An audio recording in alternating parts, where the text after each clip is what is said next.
What up, fam? Hit that like, hit that subscribe. Is this the best Eagles offense in franchise history? We're going to talk about it. 12-1, baby. Giddy up. Oh my God! I'm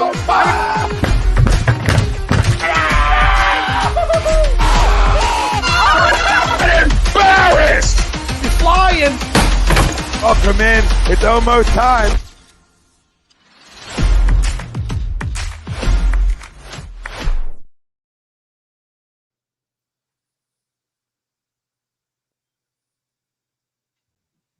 Welcome in, everybody. This is Agree to Disagree, only on A2D Radio. Every Sunday, we are brought to you by our doc, Make Him Yours, Dr. Paul Vidal, Specialized Physical Therapy, LLC, locations in Burlington, Cherry Hill, New Jersey. Find them on the web, specializedphysicaltherapy.com. As always, Greg Moakovic, Nick Delgazzo, Brian Wilson. I'm Tom Arnone. Everybody out there, welcome in. The Eagles are 12-1. It feels so good. It feels so good. We'll do Crumb in a week at the end of the show. We do it every Sunday. We'll circle what's going on around the NFL. Obviously, do that every Sunday as well. Talk some Sixers if you want to. Winners of 2 in a row. Feel good. No, we're not there yet because we're 12-1. Players of the game, Eagles, Giants. Not any Giants on there. So we'll give out our game balls and our main topic at hand, Eagles, Giants, post game, which is brought to you by Baggio's Bread, located in Mount Laurel, New Jersey. Home of the best stuffed breads, tomato pies, sandwiches, cutlets, meatballs. Mention A2D Radio. Get 10% off your in-store purchase. Baggio's Bread, Mount Laurel, New Jersey. The best, okay? The best. I mean, the calzone. Amazing. Or the Stromboli. The Stromboli you got was, oh my goodness. Oh, my goodness. That's what our poll is brought to you by. And our poll question for tonight's show, it's a little different. Obviously, you're 12-1. We could have went, are the Eagles the best team in the NFL? We can still have that conversation. You know what I mean? We can still talk about that, which we will throughout this show. But to go a little different than the easy route, I feel like this could be a tough one. And there's a lot of good offenses throughout our career. Wilson losing money, which is fantastic. But our poll question, this is the best offense in Eagles franchise history. Agree or disagree? Let us know. Facebook, YouTube, Twitter, that's where we're live. Everywhere you get your podcast. Scumbag. Okay. Everywhere you get your podcast, we're there as well. Hit the like, download, subscribe, comment in. Let us know where you're tuning in from and how excited are you about this football team too. And are they the best in the National Football League? We'll get to that in just a couple minutes here. But in terms of this poll question, I actually agree because I did some diving. I did some diving pre-show, right? I wanted to know where it stacked up, right? So if you look at the best offenses, you know, you could say in modern Eagles history, you would start with 2004, which was a great offense. Okay, then you would say 2006. You wouldn't think about it because Jeff Garcia at one point, but that offense was very good too. Okay, then you fast forward a little bit, 2010 offense was third in the league at the end of the season in points per game. That was Vic, Deshaun, Macklin, McCoy. Okay, I mean they were lethal. That was a lethal combination. And then 2017 was really good for a while, right? It was a really good offense for a while, and you would put them up into this category of best offenses that we essentially have seen and remember in Eagles franchise history without outdating ourselves too much, right? Then you look at this offense. Right now, first in points per game. They're third in the National Football League in rush yards a game. The only thing you could say, like, you know what, not really a fan of would be pass yards a game where they're 14th. But they've shown they can throw the football. So with our eyes, we know that. And rushing their second, yards their third. Okay, so that's the breakdown. So they're first in points, and this is just this year. This isn't going up against the other teams in franchise history. Obviously, you want to use your eyes a little bit but when you look at when Dallas Goedert's out, but you look at every way they can hurt you offensively. All those other offenses we talked about that I brought up all could do similar things, right? They could all hurt you in different ways. So they're all great. But for argument's sake, and we're in the moment, and this football team's 12-1, they definitely are up into that category. Wherever you want to rank them. It's really just for fun, real little funsies. But I have them as the best because yes, 2010 brought the same dynamic from the quarterback, right? But when you look at the turnovers, this is where this team separates themselves from any other team in reality. The turnovers, they don't turn the football over. right? They have here and there. Jalen has 3 interceptions. 3 interceptions. He's played 13 football games. Right? I mean, that's taking care of the football. And you've accounted for 32 touchdowns. That's ridiculous. Nobody else did it. Donovan didn't do it. Nobody else did it in this short period. None of them did it. So that's where, to me, the offenses separate themselves. In other ways, they're 2010's very, very similar if you want to compare offenses, right? But even with Macklin and Deshaun, A.J. Brown wasn't here. Because that's a grown man. Like, I mean, I love Jeremy Macklin, but A.J.'s a grown man, right? So, but they're all similar in styles. McCoy, obviously LaShawn's better than Miles, right? But in terms of this year, Miles has shown he's just as good as any running back that's played here in Philadelphia, right?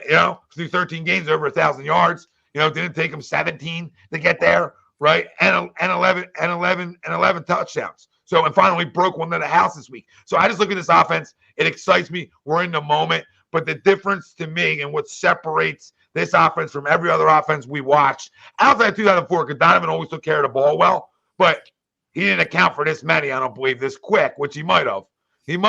But I like Jalen more. So I'm going, this offense is the best that we've seen in modern Eagles history. Wills, you got a shot? They called a foul? I think DeRozan hits all 3 with ease, but I can't believe they called that foul. Tommy, I'm willing to agree with you. I mean, I don't know. Maybe 04 was better, but it's close. And they are very similar. I would probably put Westbrook above Miles, but then, maybe T.O.'s above A.J. It's pretty close, but T.O.'s T.O. Yeah, pretty good player. A.J. pretty good. T.O. By the way, still wants to play too. You know what I mean? Like, still can't tell you enough how. Go out there running 40s on videos. I just watched cooking dudes. Not in football, Tom, but I just watched him in the celebrity bowling thing. The dude's unreal. The dude is just absolute a chiseled animal, and just throwing 106, throwing a ball 106, just strike after strike. And pretty good athlete. Just not bad. I'm willing to bet that you could throw him a fade still. He did say that. He said red zone and third downs. That's what I figured. Red zone, big target. He confirmed that. Red zones and third downs. Missed one, DeMar. All right. Well, what are you saying? What are you saying? The rim. I'll say no at the moment. Maybe I'll say 04 was better, but it's right there. Like, I mean, we have three different 10 touchdown guys right now, right? Yeah. Miles, AJ, Jalen. And realistically, I mean, Devonta doesn't have that many, so maybe he won't get there. But he's got 5, yeah. But I mean, I was gonna say he could have. Still gonna go over 1,000 yards. He's still gonna go over 1,000 yards too.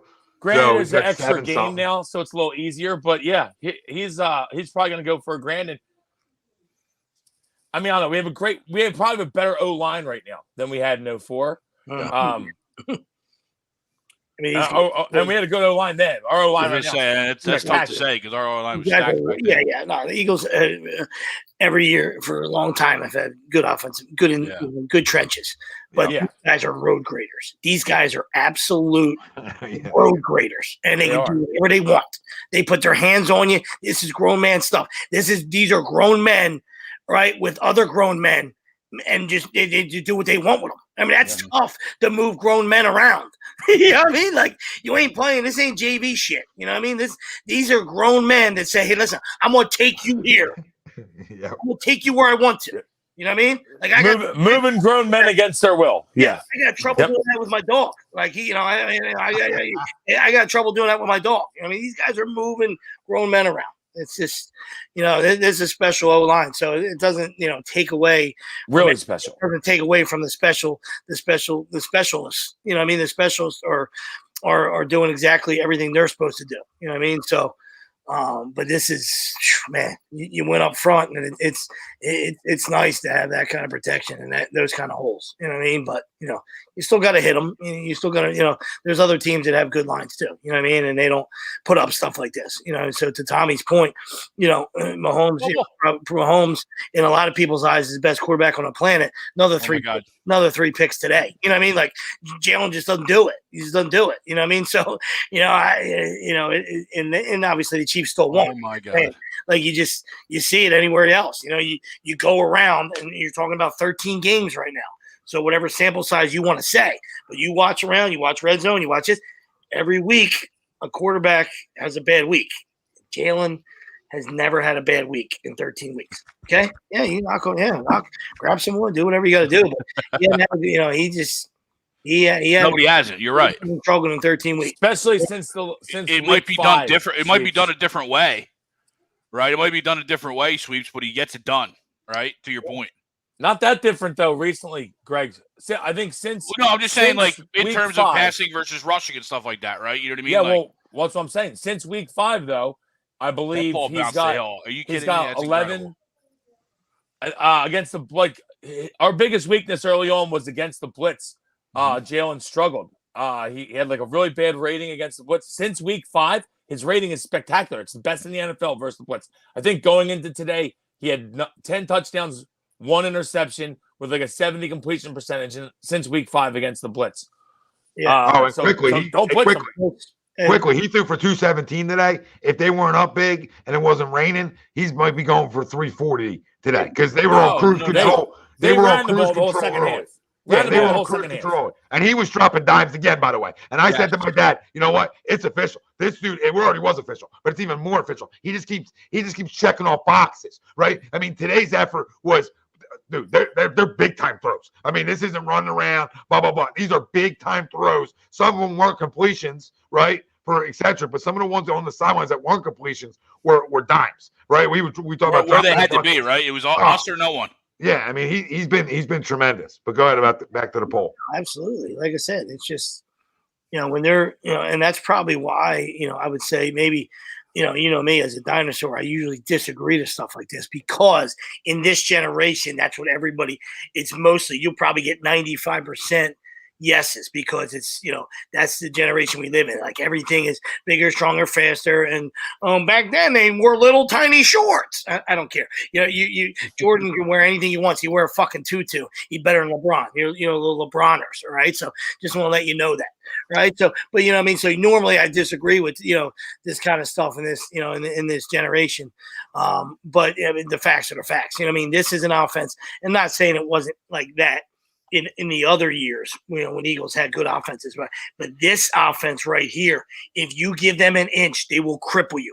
All right. The play of the game today is the giant safety. That's the worst, maybe the worst safety in the league. Maybe he's a good safety. I don't know. Don't know who's doing there. That's a 4th down. If it's 1st or 2nd down, Eagles probably still score. So then it doesn't become that big. And in a 48-20 game, you say, hey, Sweeps, what the hell are you talking about? You're an idiot. At 7-0 at the time, you make the play like you're supposed to, or just either hit the guy, separate the ball, or go make a play on the ball. You never know. You know what I mean? And I'm not saying the Eagles were going to get shut down after that. But that goes from 7-0 to 14-21. Bye-bye. Game's over. You know what I mean? Game's over. So, and we know the Giants were overmatched. I'm just saying this is an offense where you can't give them anything. You cannot give them anything because they will cripple you. All right. So that's how you get to be the best, in franchise history. Yep. And we open the show and we're still talking about it and our poll question, and you can still, chime in, let us know. This is the best offense in Eagles franchise history. Agree or disagree. And before Greg goes, just to read off the numbers where this offense ranks this year. They're 1st in points per game at 29.7. They're 3rd in yards a game, 392. Pass yards, 229. That's 14th. And rush yards are 2nd at 162. And they don't turn the football over at all. So we have agree. Wilson disagrees. Greg? No, I ended up agreeing. Oh, what? Okay, cool. Good to have you. I was saying I was starting to disagree, but then I said we do have a better offensive line this year, okay, so I'll agree. Yep, things got off the rails there a little bit after you brought the offensive line. Well, we got physical. We got in our own trenches. Yeah, we got in. I had these scumbag Hawks fucking blowing games for me. Fucking can't keep my head on straight. You can believe he just made that AJ Griffin after he missed 2 foul shots just to cover the game. Point left. All right, Greg. Duke player. Fucking Duke player. Some of those other offenses were really good. I'm going to agree, and I'm going to agree more on our depth as well, right? We have, not only do we have the 3 players with 10 touchdowns, we have potentially 2 players at the running back and receiving that potentially could be over 1,000 by the end of the year, right? Jalen Hurts is 314 yards away from 1,000 yards, and Devontae Smith is 225 yards away from 1,000 yards. So Devontae's pretty close to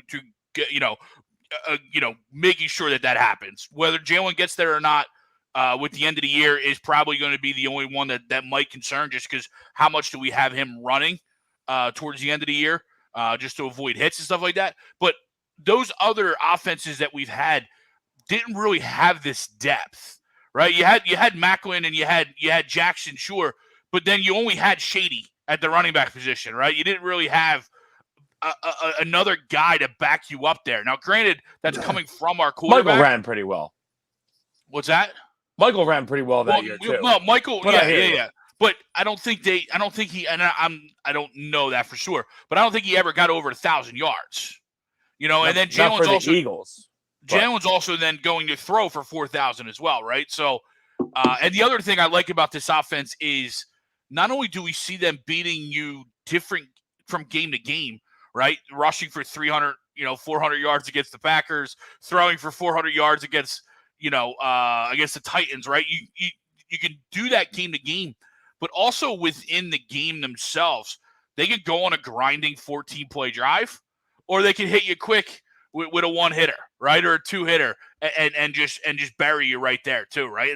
And that explosiveness, that dynamic inside of a game, I think kind of separates them from some of those in the past. And as you've all said, those are some really good offenses that we've had in the past too. So that's taking nothing away from them.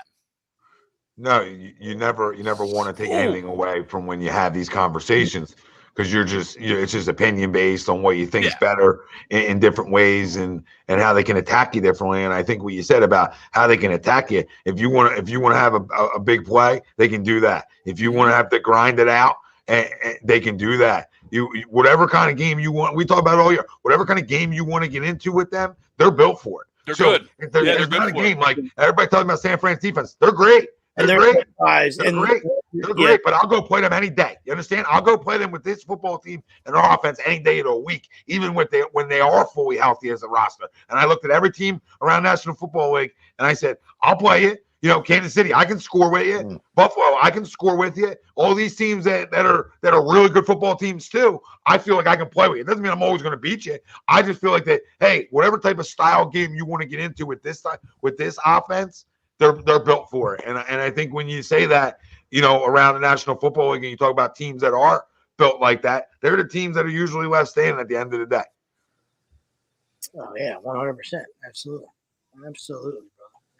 But the other poll we had was essentially the Eagles are the best team in the National Football League. Do you agree or disagree to that? And that is brought to you by FanUp, and FanUp is the best way to enjoy fantasy sports, daily NFL contests, and more. Win great prizes. Sign up today. Use promo code A2D for $50 right at sign up. You can download FanUp right on the Apple Store. So the Eagles are the best team in the National Football League. Do you agree or disagree? Real quick, sorry, I just want to put a bow on that last thing. 2 seconds.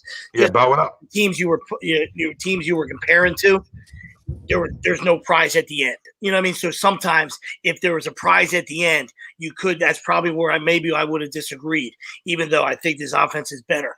Had you cut down the nets and hoisted it in 2004, I'd probably say, I'm gonna give it to 2004 till this book ends. But there's no prize for those. Well, 17 there was. There's no prizes for the other teams.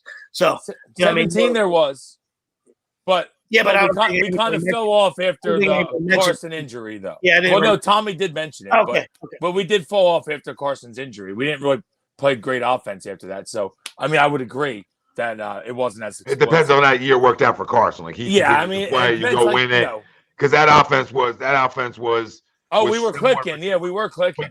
They were more early on. They were more just big play. You know what I mean? They're just big play to death. I mean, early on. Not saying they couldn't run the football, because they could. But I think that offense was dynamic. But like you said, we kind of the last couple weeks of that regular season. Remember, we were like, are we even going to win the playoffs? Because it was a struggle a little bit with Nick at first. Yeah, I remember that. I think it was like a negative 10 degrees, but that Raiders game was real ugly. Oh, well, the wind outside was ugly too. If you remember, and that was Christmas Eve. Yes. I mean, I was an icicle. I said I couldn't throw the ball. I can't even grip. I can't even feel my fingers. Better yet, have to spin it in this stuff. But whatever. Long story short, these were all good, really damn good offenses. That have been brought up. But to the other poll, I mean, I agree. I mean, how are they not? I mean, how are the Eagles not the best team in the NFL? Right now, 13 games in for them. I don't know who's better. Not saying they're going to go to the Super Bowl and win it all. I just don't know who's better. Who does it better on both sides of the football? I don't know. There's certain teams that might be better on a certain side of the football, but nobody's better offensively in terms of the numbers we just read off, right? I mean, other teams are explosive and might have A, B, and C that's better, right, in certain positions, but nobody has been consistent this entire year either where you lead the National Football League in points per game. That matters. And the turnovers. So that's just offensively. Defensively, they've been really good. Really good. I know today doesn't really count on who you're playing, but they've been really good. Really good. They're first in the National Football League in sacks. I mean, that's monstrous. That matters. Yeah. That matters. And how many times have we screamed about that, right? Right? And BG's coming on now late, which is so important for this football team because a healthy guy coming off of what he came off of the year before, back to sort of full strength is really important for this football team. So listen, they're built in a lot of ways to be able to beat you, and not saying other teams aren't built in ways they can be different ways they can beat you, but I definitely agree to that side of it. That they're the best team in the NFL. I was hesitant to really give that out, early on, but now it is what it is. At 12-1, at 12-1, you got to be.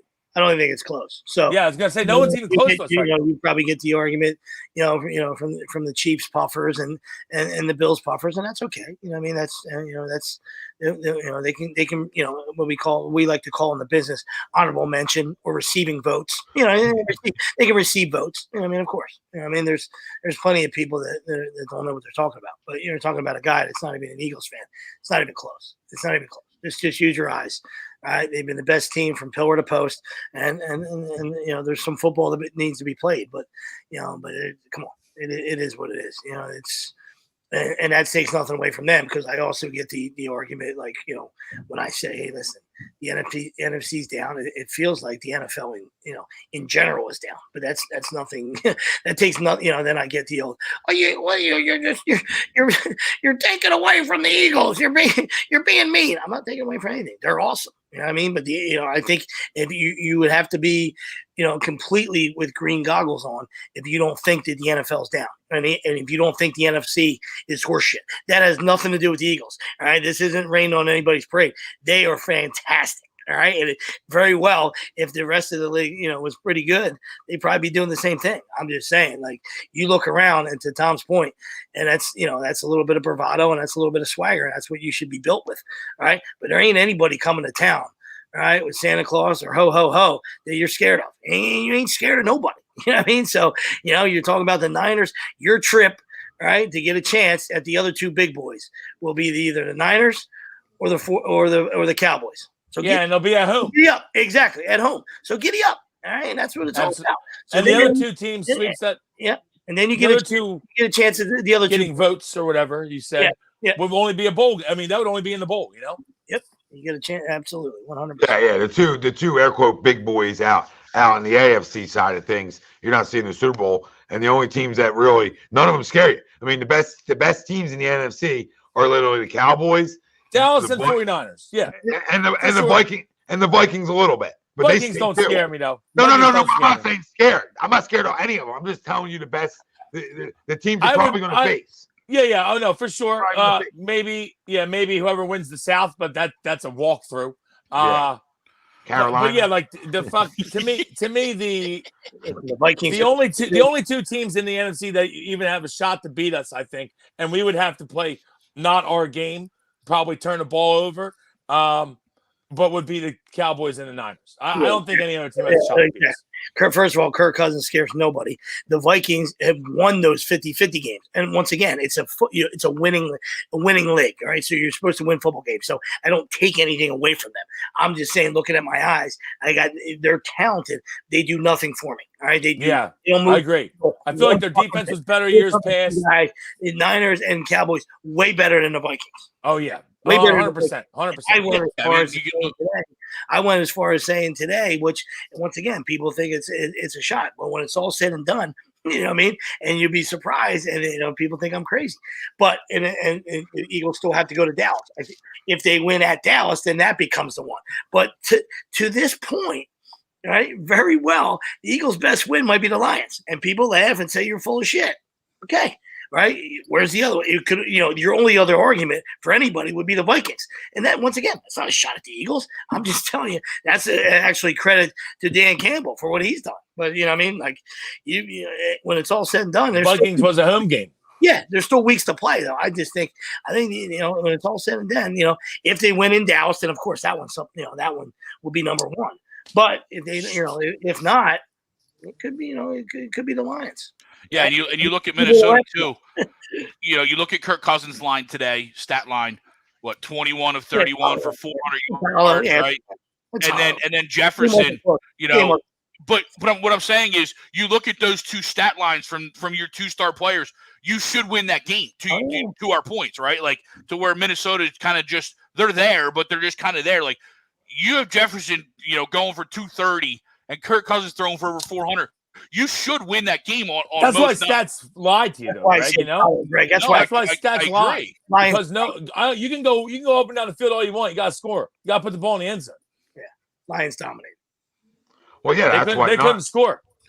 That's why the Niners can't even be in the conversation anymore. I mean, the Niners have left the building. Okay, so because at the end of the day, this isn't going to get it done. I mean, they're probably without Debo.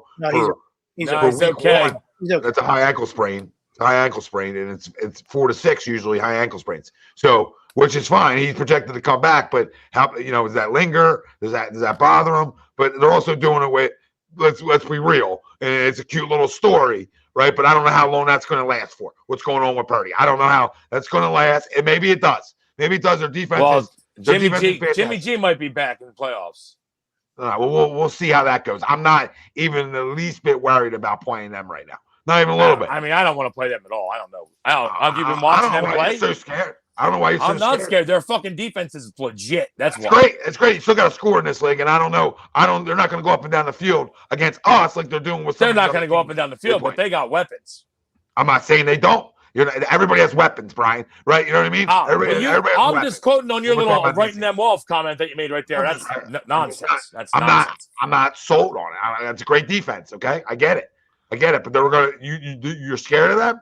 I'm not scared. I'm saying they're the best team in the NFC. That's not us. I mean, they are. Now when I have a rookie 7th round quarterback playing, it's a little different. Offensively, I'll give you that. If you like your defense, then you got to love the Niners defense. I was going to say, you watch them play, dude? Who that? I don't love the Niners. Why did I say I don't love the Niners defense? I mean, you just literally wrote them off, which would make me think that you did. That's why I wrote their offense. Okay. When I officially wrote off your offense, now you're one. So they're going to lose a first-round playoff game to who? I'm not saying they're going to lose it. I'm talking about playing us. Talking about playing us. They ain't going to play us in the first round. They ain't playing us in the first round. I didn't say the first round. You did. You did say it. What are you talking about? You won't rewind. We're talking about who you're scared of. I'm telling you, I'm not scared of them. Okay, I'm asking you who's beating them. Is what I want to know. I don't know who's beating them, but they're not beating us. Besides us, I didn't say anybody's beating them. I said I'm just not. They're a man to me because I can't trust. How am I trusting? I don't trust Brock Purdy. I'm with you on that. I'm with you. I don't know yet. But I'm a little nervous of them giving the ball to CMC all game and their defense. That's all. I'm not saying that's not a concern that how good their defense is. But when your offense is starting a rookie 7th round draft pick, I should win that football game. I shouldn't be worried. And if I am worried, then I got bigger problems here. I got bigger problems. So then you need to turn the ball over. I don't think when we play them, he'll be at under center. We're talking about right now. He's the under center. He was under center. Currently he is, yes. Okay, we don't know about Jimmy G. We don't got crystal balls. We're not doctors. We don't know if he'll be back or when he'll be back. If he's back, sure, they're better. They become more fearful. You understand? Obviously, because of their defense, and they have a veteran quarterback who's gotten it. I'm sure that a lot of people said this shit about when Brady came in too, though. No, I'm not saying Brock Purdy's great. As I've said everything here, I feel like there's somebody over my shoulder saying, "Tom, careful," because anything can happen. But I totally agree with you. I totally agree with you that Brock Purdy. If you're asking me, do you trust that the Eagles are going to win a game at home against Brock Purdy? Yes, I do. Absolutely. If I lose that game, I got to fire people. And listen, that had 2017 snifferoonies to it, right? We knew, and that's why you changed the day up, right? Thought it was going to be a little bit of a battle, right, with the Vikings. And then, both of you, I think, changed. That morning. Yeah. Right? Because it was, what's his face? No way what's his face was coming in. Case Keenum. I remember that morning well. I remember that morning well. I can't even say his name. No way that motherfucker was coming in and winning a playoff game in the link. That's it. I woke up with a revelation that morning. Case Keenum is not winning a football game. Tom's point, that's the link. Priorities there. Now I understand, the weapons, and Shanahan's a self-proclaimed genius. Whatever, it is what it is. It's also the same guy that was trying to throw Jimmy G away with the bathwater too. And then I saw those stats. They're 38-17 with him, and he's like 9-29 without him. So if Debo is hurt, you might have not wanted to get rid of him. I know they said Debo high ankle sprain. It shouldn't be too bad, but if that lingers and it's bad, I mean, Debo is a huge part of that offense, especially with Brock Purdy. They give him the ball a lot. It adds the injuries he already had too. He was already dealing with a hamstring and a quad, right? So now you're adding something else. So yeah, I mean, even if he's playing, I would assume he ain't gonna play for a few weeks for sure. He's definitely not going to be 100% once he gets back out there. No, yeah, you got to lace him up, but. I do love me some Brandon Ayuk. Dallas now. Like, it was Minnesota up until this week that I thought was the second best team. Not against us, not anything else. I was giving them the credit because of how many wins they had, right? And what the record was. I was just saying, okay, you're explosive. I don't trust Kirk Cousins either, right? But every one of the quarterbacks we're going to name right now, when you talk about Purdy, Kirk Cousins, Dak, Purdy the last one that I trust, obviously. And Dak probably would be the first one I trust, and Kirk just Kirk. But at the end of the day, I don't trust any of them. None of them won shit. So when you're looking at that side of it, who's left? Like, I mean, who's left? And listen, same could be said about us. And we're the youngest team in the NFL. We're the second youngest. We are young, but we ain't won shit. Nice job by you, going down your progressions, because that goes back to my point 10 minutes ago. Right? The NFC is kind of trash. You know what I mean? And people say when you say that, they feel the guys that are complete homers feel that you're discrediting the Eagles' year, and that's not the case. Right? That's just eyeball soup, right? Nobody came in into the year thinking the Bucs were going to suck. Nobody thought the Rams were going to suck. If you did, stand up and tell me. All right, that's it. Just be honest. That's all. Nobody thought the Bucs were going to suck. Nobody thought the Rams were going to suck. Nobody thought the Packers were going to suck. That's it, right? All three of those teams are hot garbage. All right, so that's it. So, and it has nothing to do with has no effect on what the Eagles did. The Eagles have done everything they're supposed to do. They are an absolute juggernaut. But the NFC is a mess. That's a good thing, in my opinion. Yeah, who cares? The fact that the Eagles are juggling on the rest of the NFC is a mess. Sign me up. I'll take that every fucking year. Yeah, this is the biggest thing about it. This is the biggest thing. The biggest thing about everything you guys are talking about is this is the second youngest team in the National Football League. You know what I mean? And that matters. Like they're 12-1 young. Usually it's the teams that had more veterans on their football team. I mean, they're doing this as a young. We have veterans where it matters, though, which is good. We talked about this, I think, on Wednesday. O-line, D-line veterans. I think we talked about on Wednesday the carryovers of BG, Lane, Kelsey. Those guys matter. Fletch. Those four guys. That still they're winners, right? Nobody else anybody else. The Cowboys, the Vikings. Dallas, nobody else has four winners sitting around. Nobody else has four guys that are Super Bowl champions sitting around in the NFC side of things. Outside of Brady, who's got $1 million, and you just count him. And they stink. So outside of that, who those three teams that are the three. Well, the whole Bucks defense has one, but they're all hurt and they stink. Yeah, and that's why you want to try to grab. You want to try to grab the apple in a year that you need to grab the apple, because this is when you can start using the D word, right? Because this team's built for a couple years. So if you grab the apple this year, you got a chance at the D word. Let's calm down. Let's not start D-wording. I don't need to be D-wording right now. Love a good D word. I respect you guys. I don't have anything invested. I have respect for you guys. I didn't use it. Almost would have had to make a drive to Williamstown. And I strapped the shoes right on. Stop by Tom, see the new house. Quick detour at the sweeps residence. Heard a lot of D words flying. Same windows. Same window. How these guys? Oh my God! How tall is she? Yeah, that's what I was gonna say. How do these guys not have a step? Jason Garrett, you gotta feel like a piece of shit right now. She can't be standing in the middle. She gotta be sitting down. What's going on? Or you can't tower over both of us. You saw Costanza with the Uggs. You got to get some Uggs. You got to get some lifts. You got to do something. Nobody can take you and Tony serious when Maria's towering you guys. I can't do it. I'm totally agreement. 40 boy, with a super chat. Thanks, brother. He says, how about them Birds? Best team, 100%. And obviously, they are playoff bound. That is correct. 6 guys. A playoff berth today. So Umberto ups the ante, and he goes 6 guys on the team have won a Super Bowl. Sue, Joseph, Graham, Cox, Kelsey, and Johnson. I didn't realize Joseph did. Yeah, I don't think Joseph has. And they all play in the trenches. I don't think Linval Joseph has Umberto, but Sue has, because he won on Tampa. Yeah. But yeah, I mean, they're built. He may have, though, Joseph. I don't know. Maybe he caught one somewhere, but I thought he was on the Vikings for a long time. They definitely didn't win one. Nope. No. Greg's a good one. Be careful. Buyer beware.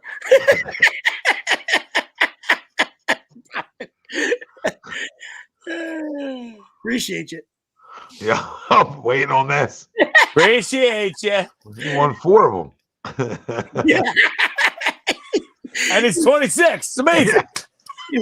This guy got 10 years younger. He was with the Patriots for 15 years. That's great. That ball hit the ground. Umberto's coming back. Ground. Linval Joseph as a Giant. 2011 as a Giant. Yeah. Umberto. Oh, look at you. That's a money. That's a good one. I think he's got the 2 with the Giants. Good for you. He was with the Giants in 08? Outstanding job. No, 2011. 08, 2011. What was the second one, though? 7. Well, Greg just said 2. Greg just said 2. So now that would mean that he was there in 07 if he had 2. I don't know if he's there in 07. That'd be impressive. We knew Greg was going to add someone here. You know what I mean? You knew Greg. He's going to walk out of this conversation with the 4. Might have 2 with the Giants. That's a long time ago, Greg. Yeah. That's a long. Maybe that's appearances. That's a long time ago. Just one. I'm sorry. 2-time Pro Bowl. Okay, that was for the 2. Yeah, a little different. A little different. Pro Bowl. Slightly different. Slightly different. But it's still a Super Bowl champion. Yep. No, he is. Look at Don. Not the bowl everyone wants. Look at Don. Don's on top of the world in Detroit. On top of the world. Don is on top of the world. Word on the street is they already threw a parade. You know what I mean? Just they got more than 4 wins. You know what I mean? You get more than 4 or 5 wins, you're throwing parade. Hey, I know it's not. Poor Jordan Davis has caused Greg everything. It's just everybody checks him now. He's known as everybody checks. No one else is more than welcome to Google. I just know no one else is going to do it. Oh wow! I didn't know Don, I will say this: there is an outside chance that the Lions make the playoffs. Very outside, but there's an outside chance. Well, Washington and the Giants are playing this week, so one of those guys is going to be out as long as they keep winning. Yeah, that's what I'm saying. If they win out. All right, so Eagles obviously blow out the Giants today. Let's give our game balls out. Players of the game for the Eagles. I think you can start out with, and we'll just circle, each give one, and then if we got more, we'll just keep giving them out. But obviously, Miles Sanders deserves a game ball today, and one for going over 1,000. Contract year talk, but the guys had a phenomenal year. We always knew the talent was there, but really put it together this year. It's been extremely good, and really had his home run today. Finally, he had a 40-yarder for a touch, and we've been waiting for that home run. Even though he had 9 TDs going into this game and 10 before the long one, we've been waiting for that sort of home run to happen, and it did. So Miles' first game ball. He looked like he had some burst today too for being so late in the year. You know what I mean? And to that point, right? To that point of being able to break one. He seemed to have. It's great that he's healthy, right? Because that was one of his other concerns. One of his other concerns of what Miles Sanders is being on the field, and he looks healthy. He looks like he has some burst today. He was on touch, Greg. He was on touch, and he was gone. Yeah, he was pulling away too. He was pulling away, Greg. You're right. There was even some of the earlier runs, like the 15 and 20s that he had, that he looked like he just scooted through the opening and still had that burst, which was good to see this late in the year. When you limit the carries. No, sorry, just when you limit the carries throughout the year, until you get up until these crunch games, these last 5, 6. But go ahead. Yeah, he only had 17 today, and that's not a true like bell cow number, right? You know what I mean? No, but 144 is. No, that's great. That's awesome. 144 bell. Get the bells out. Yeah, I'll continue, and I'll go Devontae. Early on in the game, he was the guy that we were that was the target early on, and he caught just about everything thrown at him, except for that one that was just out in front of him. But he caught everything thrown at him, and so I'll go Devontae. Yeah, he might have had a second tutty if he drug his feet. Yeah, big 3rd and 7. He converted early on. What a throw by Jalen! That was going to say that would have been the best throw of the game. Tremendous, yeah. Great out, right where it had to be. Tremendous throw, draped on him. Yeah, absolutely. The 4th and 7 we all know about, and like you said, if there's any criticism, he's got to dot the one on the sideline. You know what I mean? Like easier for me to say as a guy drinking Miller Lite and Williamstown. You get paid for it. Yeah, that's just got to be a foot drag there, Sweeps. You know how it is. He is drag. It's got to be a drag. He's been tremendous all year, too. Right? Just you gotta complete that because that ball was another great throw. It was great throw, great ball. So listen, Jalen, that first throw down throw to Devontae. That was like right there's the throw you say. Development. There's development for it because that was a 3-step time. Yep, 3-step rip it. That wasn't there last year. No, and that ball's a strike. That ball's got to be thrown to one spot, and that ball hit him like boom, boom. Got only have to move his arms. If he just have his arms out, it's hit him right in the arms. That ball's a perfect throw. You can't throw it any better than that. So and there was a lot of those throws in the first half that you're like, that's elite. That's elite. That's just not good anymore. We're just not talking about it good because we already know he's good at everything. But it's becoming an elite in the league right now. He's elite at the things he does and has gotten better at even throughout the year. But Devontae's a great one because it's a good second year from him and continue to show development. Yeah. Sorry. Yeah, buddy. No, go ahead. It's Jalen. I'm just gonna go Jalen. Yeah, me too. I know. I knew you were gonna go too. That's why I want to beat you to it. But honestly, he's the MVP right now. He's MVP. He's the MVP of the league. He's been great. He's progressing every week. He's getting better and better. Better throws from the pocket every week. And like I said, the stats since week 5 against the blitz are outstanding. You can't blitz the guy. What do? Because you can't blitz him. If you're gonna sit back in coverage, we're gonna run the ball down your throat. And if you're going to use somebody to spy him, that leaves a spot in the zone or whatever you're going to run there. That somebody's going to be open. So I don't know. It's going to be really tough right now to game plan against us because Jalen has been that good and he's the MVP of the league. He's the MVP of the league. Yes, he is. I kind of hope he doesn't win it. Honestly, just because I want him to be pissed about it. I want that fire. But he's the MVP of the league. Yeah, I don't think Jalen's ever going to be there. We're ever going to get into a question of Jalen being satisfied. Yeah, and I think that's what makes me love about him even more. Is the guy's never satisfied.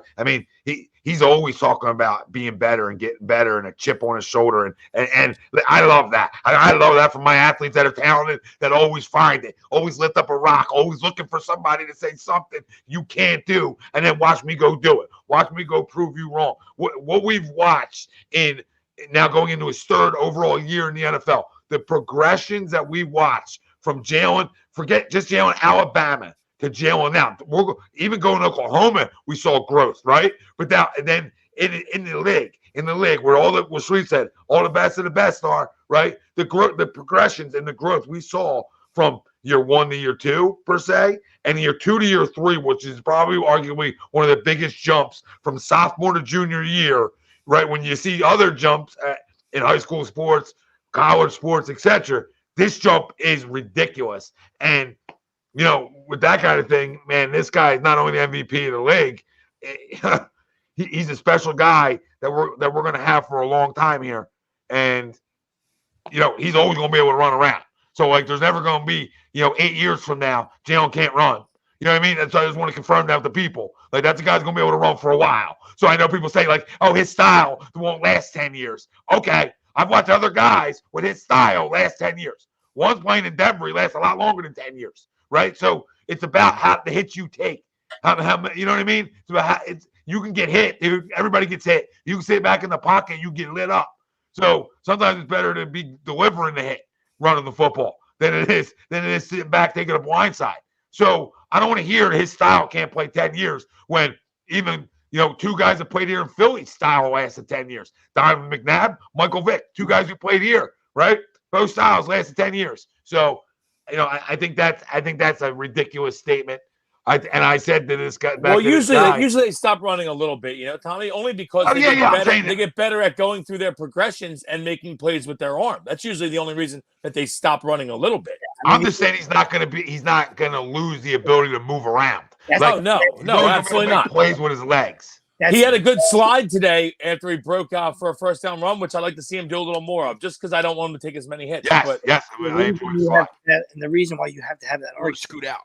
The reason why you have to have that argument, Tom, is because that's the last straw, right? So all these people that are on their back, they do not want to get up.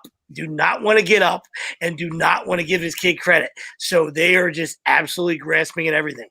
Oh, you're not going to be able to run. That'll last a year or two. Just give up and jump out of the fucking boat. You know what I mean? Like the rest of us, right? We said, hey, this what a great character. What a great dude. You root for him. I just don't know if he can make the throws in this league. You know what I mean? Because when you go back to it, it's we know the Big 12 is garbage, right? So that year at Oklahoma proved to be great for him, but as a fan, as a football guy watching, we were like, it's a Big 12, it's garbage. Nobody plays defense, you know what I mean? So that it didn't do anything for us, and shame on us, right? So I don't think anybody predicted what was going to happen. So kudos to him.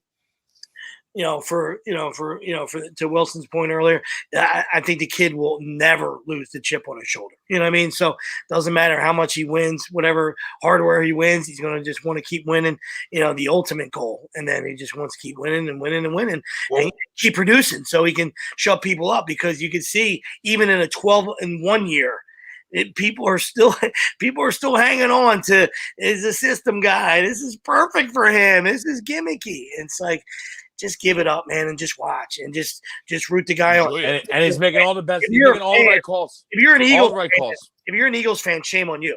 If you're a fan of another team and you want to take shots, then hey, listen, I guess that's how your DNA is wired. But don't tell me I'm a football guy. And this is what I see, and I'm telling you this. I'm going to stand on this mountain, and I know what the fuck I'm talking about. Just give it up, dude. Give it up. The dude's awesome, and that's it. And I don't know how long it's going to last, and you know what I mean? Knock on wood, like you said.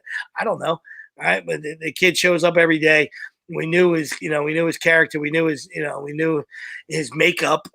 We knew his work ethic. We knew how strong he was. You know what I mean? It wasn't just about squatting's great. And the actual weight itself, that's a great personal record. You know what I mean? But that goes to also,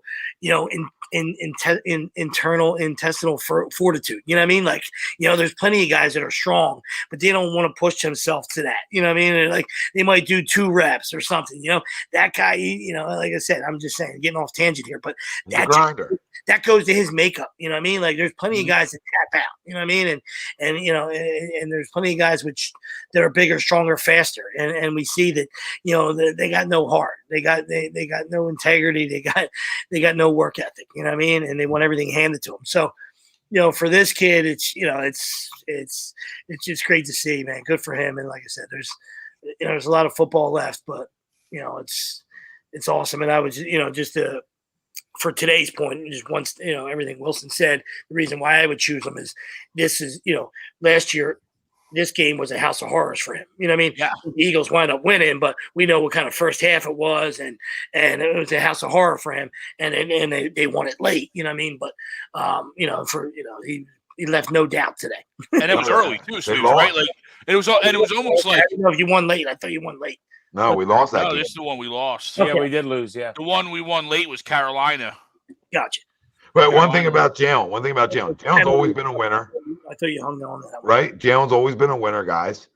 And his, like, you know, throughout his whole career, when you talk about not only in the pros, he's already won a lot of games, but in college he's a winner, and in high school the guy's a winner. So I mean, he some guys got that DNA of just winning. Like everybody won in high school because you guys are studs at their schools, right? But you know, when you win in college too, you know, that matters as well. And he's a winner there. And, you know, it looks to be carrying over at the next level as well. Because in terms of regular season, over the last 2 years, guys won a lot of football games. So what was it, two? What did they say today, Tommy? Did he start 2-5 and he's been 19-4 since, I think? Yeah. Something like that. 2-5, start 19-4 since. Not 19-4 since. Not too bad. 19-4 not too bad. We'll take it. Yeah, it might have been like 1-4 start. That's how even sick it is. That's how even crazier it is. You know, if they're counting the relief stuff. You know what I mean? For Wentz when that was the final nail in Wentz's coffin. You know what I mean? I feel like it might have been a 1-3 down that stretch, right? Did they win that Packer game and then I think they lost the next 3 or something? I don't know. Yeah, I can't remember, Sweeps, honestly. Yeah. I heard him say it today, 2-5 and then 18-4, but then obviously we won today, so 19-4. 2-5 was last year. I feel like it might have been a 1-3 start. You know, I feel like 2-5. It's definitely how we started last year, for sure, right? Yeah, 2-5 is what we started last year. Right? Yeah, so 2-5. I mean, that's let's go. Yeah, it's a good turnaround, right? It's a good turnaround because there was a lot of doubt when that was going on. For sure. So defensive game balls, I guess BG, you know, with 3 sacks. There's a lot of guys that get game balls too on the defense side of football. Great today. Now, granted, the Giants O-line is it's pretty terrible. But that's what I say. Guess what though? When the Giants O-line's terrible, that's when you got to get after them, and we did today. It was really good to see. I thought Reddick had a good game. He could have had multiple sacks, couple holding calls against him. Sweat had a good game. And BG had a great game. So, D-line for me. No, you're absolutely right there, Wilson. And what was great about the D-line, both Sweat and Reddick, that was first series, right? That was like, all right, let's come out. And not on blitzes, yeah. Three and out, good night. Beat set that guy in front of you. Set the tone, and it was really good to see that start. Because then, you know, kind of like the Sweeps' point with Jalen, this is his house of horrors for his young season. We didn't know what was going on. Yeah. And then that third down throw to Devontae was like, all right, Jalen's not going to have the same game he had last year. Whether we win or not, you know, it was still super early. But no, the D-line played really, really good. They played really good. You could go all up and down the line. I thought they played great. And Umberto, yeah. How many guys are watching? Granted, that 17th game makes it a little easier, but yeah. Look, I mean, I would say extremely. If Devonta doesn't get there at this point, it would be a letdown. I think it's almost guaranteed to get there. He'll probably get there in 16, honestly, on where he's at. He needs 300 more, 4 games to 16. So 225 for Devonta. Well, no, 3 games would be 16. All right, 3, yeah. 3. So yeah, you would think he would have an outside chance or right about a chance if it was a 16-game season still, but as a 17-game season, he's almost guaranteed. Oh yeah, for sure. The other thing, I don't know if anybody watches, is in a defense, a game ball. But late in the game when it was over and Nakobe Dean was in, and they ran a little, I think it was a little wheel out of the backfield by the running back. And that dude, I'm like, who was that for a second? And he flew over and made a play on the sidelines, and I was like, oh, that is good to have. Oh yeah, good to have. He can definitely run around out there and make plays. That's for sure. The little time that he's been in, he looks good. Obviously, they're not rushing him in, but I think that's the guy that's going to be a playmaker in the future. Oh, for sure. Going to be the biggest steal of that draft at one point. Looking back, I mean, I think you got to pay TJ this year if you want to, and then Kazier's only a 1-year deal, right? So you either bring him back, you either extend him, or you just say, "Here you go, Nakobe," right? Or TJ, right? Or whatever, however you want to work it, right? So no, he's gonna be fun to watch for all. Yeah, you for a probably while. bring one of those two guys back out of the TJ and Kaiser. I agree. We're not. I don't even like to talk about that yet. If we win next week, we clinch first seed and bye, right? Yes. I mean, just everything. Yeah, that conversation's going to start. Then that conversation starts on when. Like I'm sorry, I'll just leave you guys with this on this conversation. I'm playing my guys all the way through. If you want to pull guys at halftime and all that stuff, I'm okay with pulling guys at half. But they got to start and play a half though.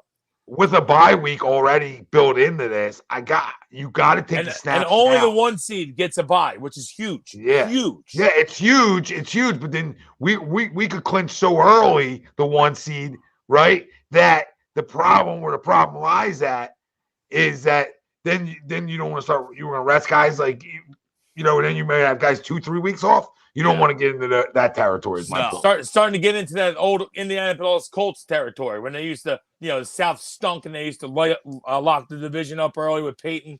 A couple of those years in a row, they lost early in the playoffs. People were like, "Oh, they're bent. They're wasting." I feel like the Cowboys. They're not playing too much. The AFC South stinks right now. That's why everybody in the NFC East is into the playoffs. Because we all had to play the NFC South or the AFC South. Yeah. Well, Houston literally is not trying to win because they could have won today. No, they didn't try to win, Greg. They literally tried not to win. They just ran the ball up the middle 4 times in a row. Yeah, I had to watch it. They were like, yeah, we don't want to win this game. So if you can stop us run the ball up the middle, then I guess you get the ball back. Like, Lovey go away. Like, it's time for Lovey to go away. You know what I mean? Like, I guess he wants Bryce Young. I get it, but I know, but it's really time. That's a bad look. Get the win. First off, the time before that, kick the field goal. Go up 6. Kick the field goal. Not only did go up 6. Not only did he do nothing in the NFL, like he destroyed Illinois. Like, they were nothing. But I'm saying, like, he didn't do anything there. Like, you come back, it's just like I've had enough of Lovey. You know what I mean? But yeah, how's he keep getting jobs? On a positive note, like, what Jalen's doing is even more remarkable. Like I said, because the amount of pressure he probably doesn't play with, but that the dude really is under is extraordinary. Because could you imagine, like, all right, my thoughts on Tua. 3 for 15 for 25 yards in the first half. Could you imagine Hurts having a first half like that? I mean, he'd be crucified. Just imagine that. He'd be crucified. That's what I'm saying. This guy has to play with, and he probably doesn't look in the rearview mirror. He doesn't look at anything like that. He just goes out and plays, right? But it's still like all the people with the sniper rifles are waiting for that first half. You know what I mean? So that's why he's got to always got to play so well because, guys like us will give him a pass. You know what I mean? Like, because, we know, what he's been doing. You know what I mean? But everybody's waiting for him to stumble. You know what I mean? And it's even remarkable how great he's been when people are waiting to take a shot at him. You know what I mean? Like, my goodness gracious. 3 for 15 for 25 yards. Could you imagine an NFL quarterback against the Chargers who absolutely huff on defense? It's incredible. Yeah, he's probably going to deal in the second half. And the only reason they have points is because that fumble bounced right to Tyreek Hill. Was that a fumble recovery? It was a fumble that bounced right to him, and the whole field was right by him, but he just ran around. Guess what? I'm okay with how this game is going. I'm not going to lie to you. Because I'm playing Tyreek for the first overall seed, and I would like him to do nothing. I'll take 6 points for running a fumble. That's fine. Yeah, I have some things I need, but what do you need? Don't you have Jalen though? Word up, buddy. I got Waddle. Yeah. Waddle can have 1,000 yards. I need Waddle, Gesicki, and Herbert to have good nights. Let's see where I'm at. Not that anybody cares about anybody's fantasy team. That's not their own. I'm rooting for you. While you're looking for you. Bailey, I hear you for Caleb, but that's 2 years away, bud. That's a long tank job for 2 years. Yeah, I was gonna say. Yeah, I got Herbert. They're gonna draft Bryce Young this year. They're going Bryce Young probably. Yeah, I'm down 116 to 87 with those 3 guys playing, and Gesicki and Waddle have given me nothing, and Herbert's giving me 15. Like, are you kidding me? Are you? Well, Gesicki probably will still give you 0. I would expect Waddle to catch balls in the second half. Kiss my ass, Greg. Well, no, I've lived the hype of Gesicki in my. I'm not living the hype of him. I just needed a tight end. No, I'm just saying, like, he's uber talented. They just don't get him the football. They don't throw him the ball. Yeah, it's upsetting. Like, Tua should be a tight end guy. Yeah, but he's got, but he's got bubble screen here. Bubble screen, 2 guys wrapped in bubble screens. That's what he got. You know what I mean? Imagine having this take. Jalen Hurts is garbage. Dak Prescott is better. Okay. Yeah. See you Christmas. Ruin your Christmas. Can't wait. Cannot wait to ruin your guys' Christmas because you guys think you're the toast of the town right now. And I'm going to tell you just like I told the Giants. Not to that level because the Giants been a mirage since week 4. By the way, Dak is pretty good, but I mean, it's not even close. Yeah, he looked real good against Houston. It's not even close. But let me tell you something. Houston was a gimme today, Greg. We're the best team in football, and you're talking trash. Like, it's amazing. Like, I can't wait to go down there because Dallas is okay. They're okay. Again, you guys are okay. You guys aren't anything special, all right? Okay, you can do things. You have some firepower offensively for sure, right? But they can run the football. Yeah, defensively, you got arguably the best defensive player in football, Michael Parsons. We get that. Outside of that, DeMarcus Lawrence. I mean, it's some guys besides Diggs. Then what else? Right? I just think you're not. Your roster is not at the level that this Eagles roster is at. That's at the end of the day. That's just the facts of the matter. The biggest upgrade you guys are going to get Dallas-wise is getting Mr. Smith back. That's always going to be a positive thing for you, okay? But outside of that, like, you think I'm scared of you guys? Even going to Dallas? I'll go to Dallas in the playoffs too, and I still wouldn't be scared of you because I know we can win there. I know we can. And what's Dak ever won? Like, and just to be fair to Dak, like, this isn't like I take a shot at Dak Day because I actually don't hate Dak. You know what I mean? But what's he won? And I'll sit here and wait to find out that. So before we start talking about how good Dallas is, because I heard it all for like 2 weeks now, they're the toast of the NFL all of a sudden when we're 12-1, and they're the analytical nerds, they predict them at like a 50% chance to win a Super Bowl, and us like a 20%. Who comes up with that? Who punched that number in? Are we watching the same thing? Like, get off the computer, guys. Pay attention. They're a good football team.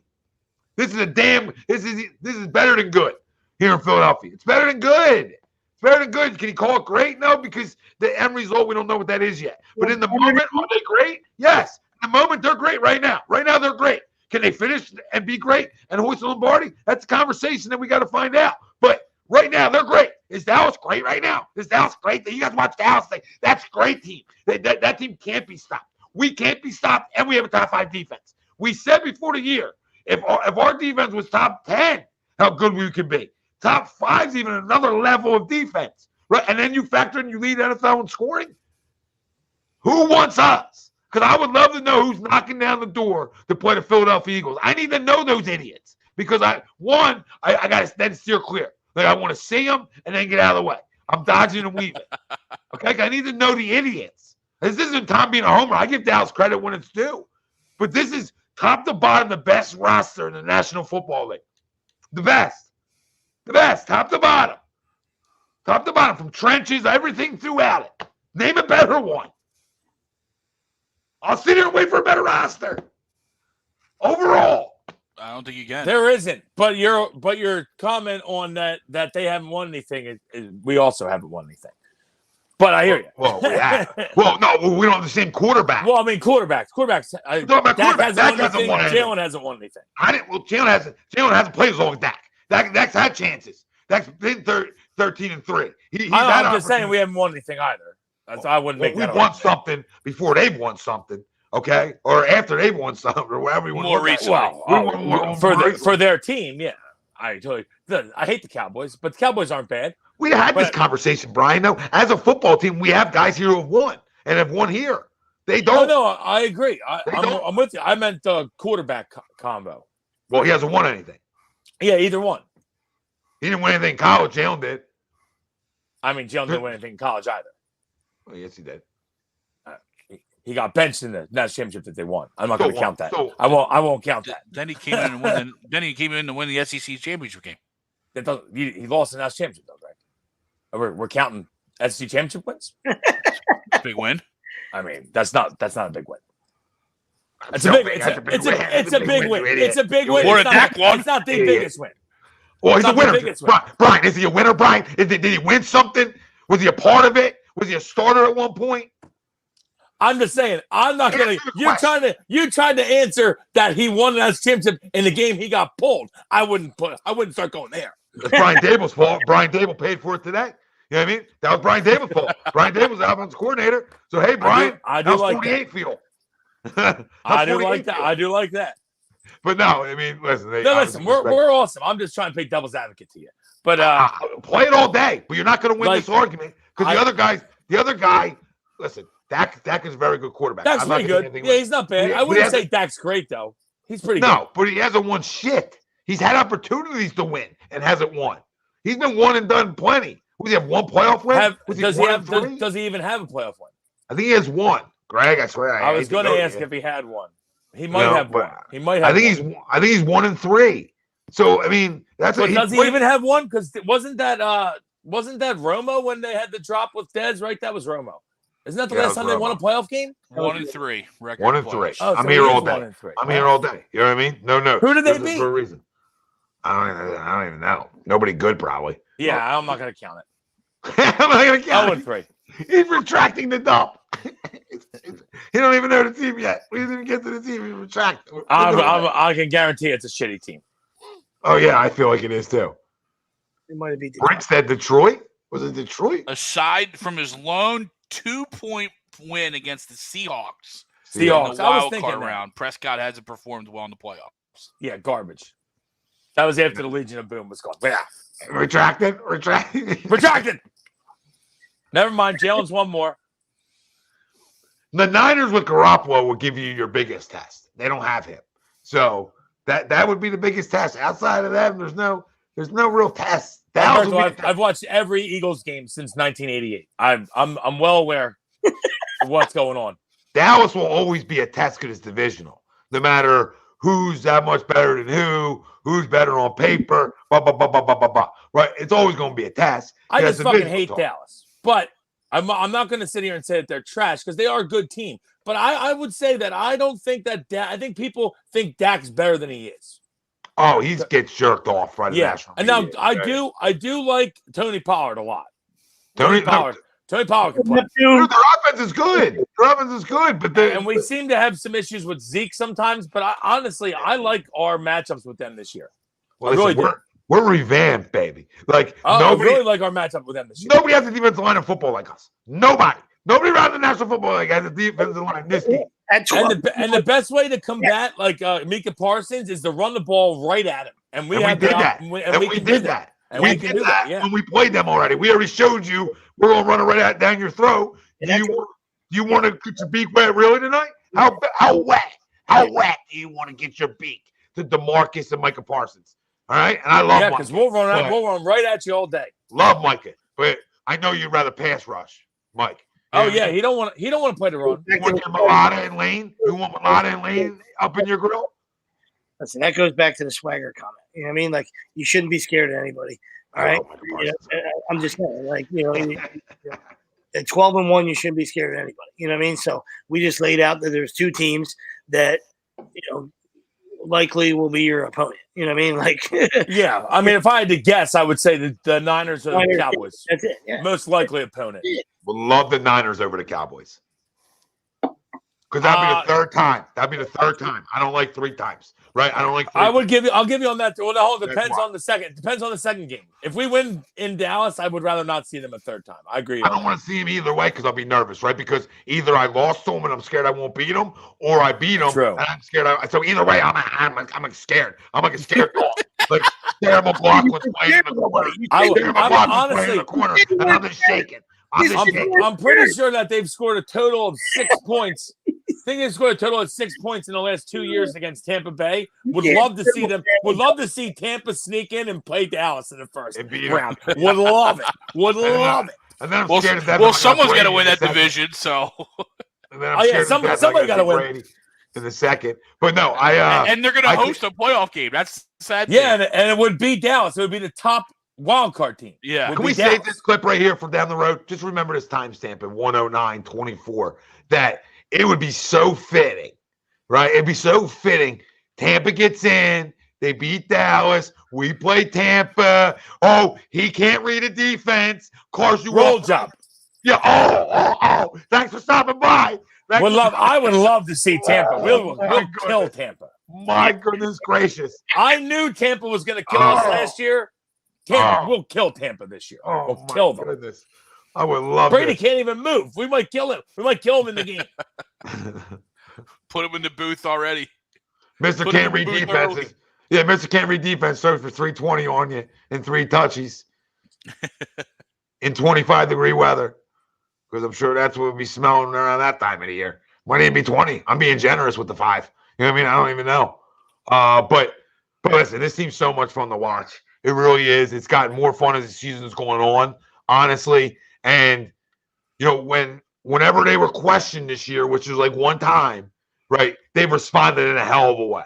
All right. They responded just like you want them to respond. There's no complacency. There's no complacency, at least in the interviews and by the play on the field the next week. Right. There hasn't been. Let's hope it continues. Right. When Brinks, I love you if you're listening. This week wasn't a trap game, but next week is where you can start talking traps. We talk about the Chicago Bears. I still can't believe you call this a trap game.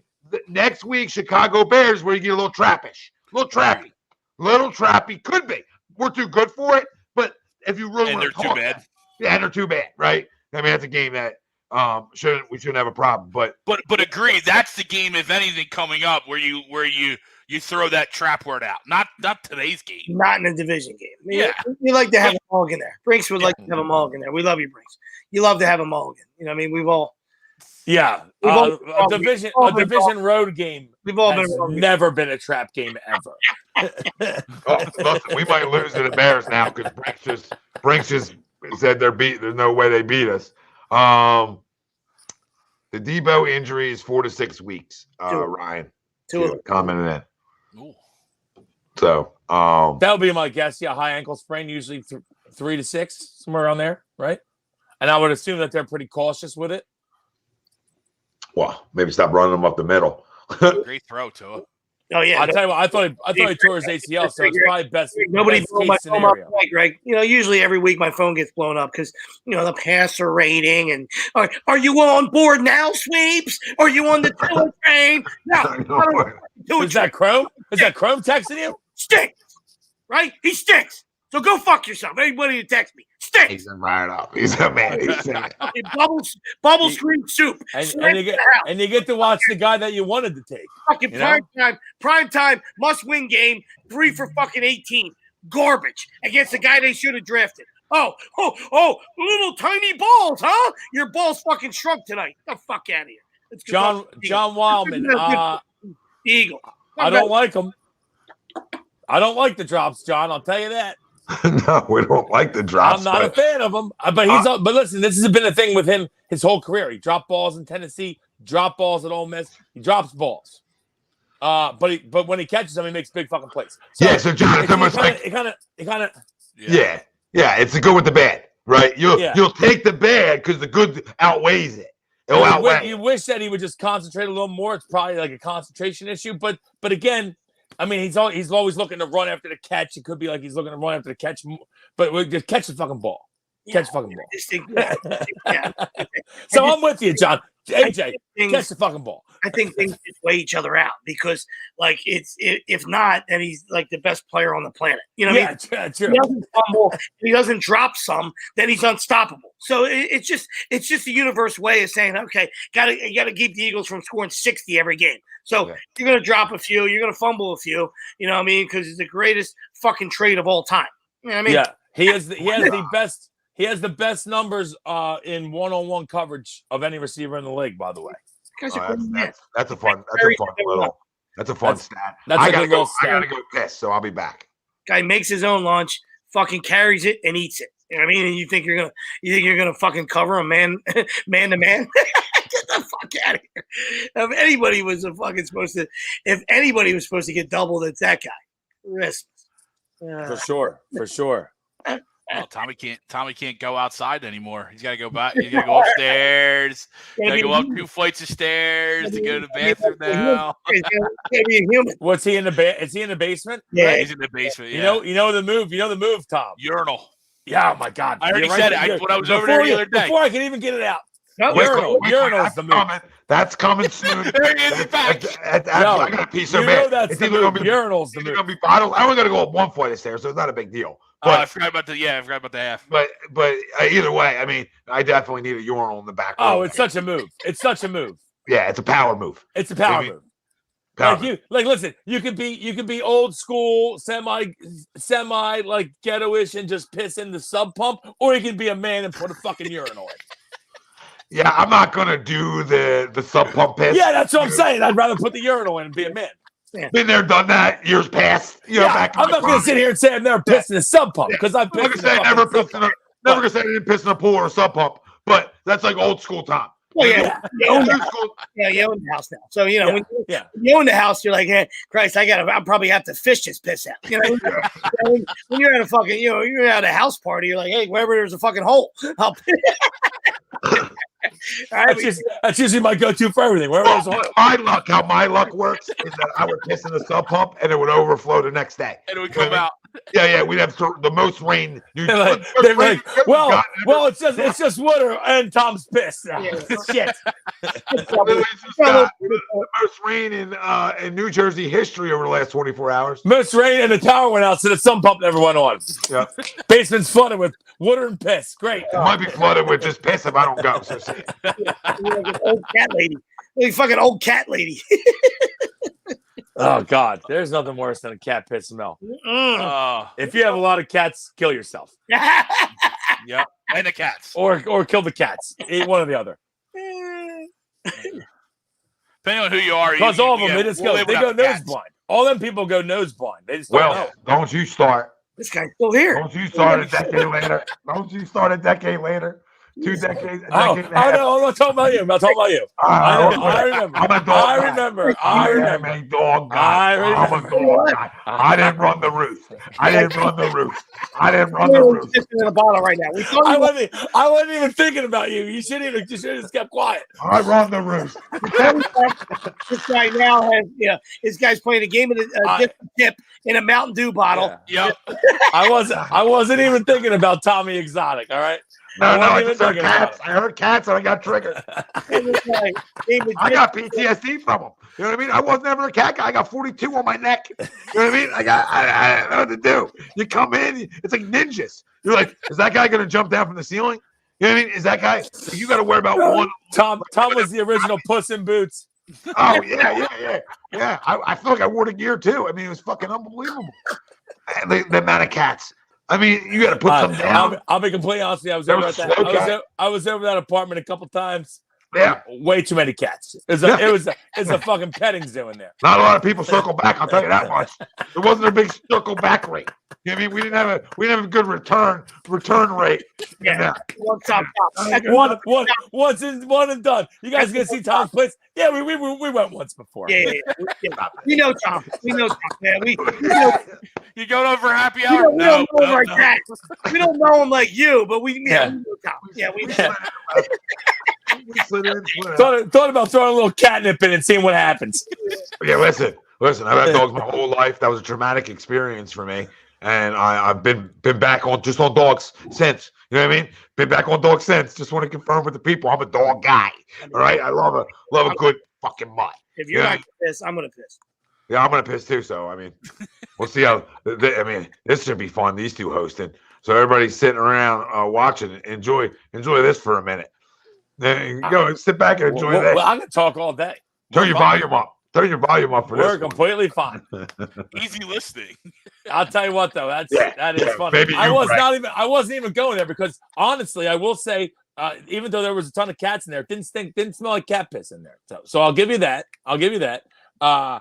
because some people, I mean, I did a lot of delivering for Domino's for years. Oh yeah, some delivery. people, you There's open some the front houses you don't door and wanna it even hits, go up to. it just hits you right in the face, Yep. and you're like, how are you Yep, even in I'm there? just gonna drop your pizza My, here. my and just- eyes are starting to water. Yep. How are you even in the house? How Don't can you pay me. even Just let be me get out. inside? I just don't get it. How can you even be inside? Oh, I hear you. It's the Oh, worst, that and that's was the the worst smell. It's the worst smell. The absolute worst. Ugh, just thinking about it. Then you're like, and then on top of it, you're like, well, I know I'm not getting tipped at this house. I'm getting $2 that smell like cat piss. Awesome. And the money Can't wait. Can't wait. oh, they're the worst. This game's been pretty ugly, this Sunday night game. Yeah, it's not been good. It's not been good. This is a tough week. I'm leading a couple pick'em pools, but this was a tough week to. There you go. Real tough week. I was up 2 games. The problem is like with this week is there was a lot of really close games. So like if you were gonna lose, it was like who do you go with like chalk wise, right? You know what I mean? Like who's the public going with? Tough week this week. Tough week. Yeah, well, huge upset by Carolina. Carolina I thought no one saw coming. And then Carolina was a big one, and well, that's just to pick the winners, right? Yeah, it was just to pick the winners. No, there's no spread involved. No spreads, okay. Because I mean, Houston. If Houston just tries to win that game, they should have won that game. But that's a game everybody picks, though. Yeah, right? everyone has Dallas. Everyone has Dallas. Right? Yeah, everyone has Dallas. I mean, who else even was there any big? Tennessee was another one. Tennessee, yeah, Jacksonville. Jacksonville's and a then, big win. Even and then another tough game was that Baltimore Pittsburgh game. Yeah, I loved Baltimore. You know, just they should have won. But you just like it was like where was the public going to go, right? You know what I mean? Yeah. That way you could stay with the track, right, and stuff like that. I just felt like Baltimore's defense was going to rise up, and they still almost didn't. Baltimore's an enigma this year, right? You know what I mean? Like they play down to the opponents, they play, and then they just don't seem like they could finish the games. Yeah, Dobbins was back and played well. Yeah. Now I have him on the bench in my best fantasy team. Now I'll consider playing him next week, and he'll be fucking shit. He's gonna be terrible. Yeah. That's a ridiculous hold right there. Yeah, I mean Tennessee getting lit up by the fighting Doug Petersons. Yeah, that was I mean, listen, I love me some sunshine. I thought Trevor has been getting better and better. He's been getting really good. He looked great today. Yes, he did. Great today. And that catch by Zay Jones was off the deflection. deflection. At the end of the first half. Yeah, to the deflection. Yeah, it was a great play. And he was clicking with. It didn't seem like he'd been clicking with Evan Ingram all season. He was clicking with Evan Ingram. Oh, he was on Evan Ingram today. Whew. Evan Ingram was the play of the day today. If you played DFS, fucking 12 for $150 and 2 tutties. And he was cheap too. He's super cheap. He's like a 42-point day. Monster day. He's always had talent. He's always been injured and never put it together. You know what I mean? That was the problem with New York. Yeah. Remember a couple years ago, he had us beat if he just catches the ball. Yeah. Thank you, Evan. Big fans. But yeah, I mean, I like the way Jacksonville's headed. I think good things in their future. I like Trevor Lawrence. I like Travis Etienne. They need to get some more receiving weapons. Yeah, but I like Jacksonville. Yeah, I agree. Doug's a pro's pro. I mean, and you know what? Everyone made fun of him for the Christian Kirk, right? But they're using him in the way that they need to. You know what I mean? Like he's a high volume catch guy. He's not your true number one, but when you're a team like that, you got to go out and sometimes spend that money on a guy like that, even though it's probably not the right move for the rest of the league. Oh yeah, but he's playing really well for them. Well, they've drafted like 3 different guys in the first 2 rounds in receiver, and it hasn't worked out. It hasn't worked out. The last one was the Laviska Shenault. He's on Carolina now. Obviously, was a stud, but he just couldn't stop smoking weed. Justin Blackman. Yeah. And then who was the other one that was drafted pretty high? I can't think of it right now, but he was shit too. Damn it! I'll think of it. Shit. Jackson, oh my God. Recently? Like 2nd round pick, maybe 3 years ago. Damn, can't think of it. Shenault was like 2 years ago, right? Yeah, end of 1st round. Yeah. Same draft as Jefferson and Rager and everybody, right? Pretty sure. Yeah. So what was that? The 2020. 2020.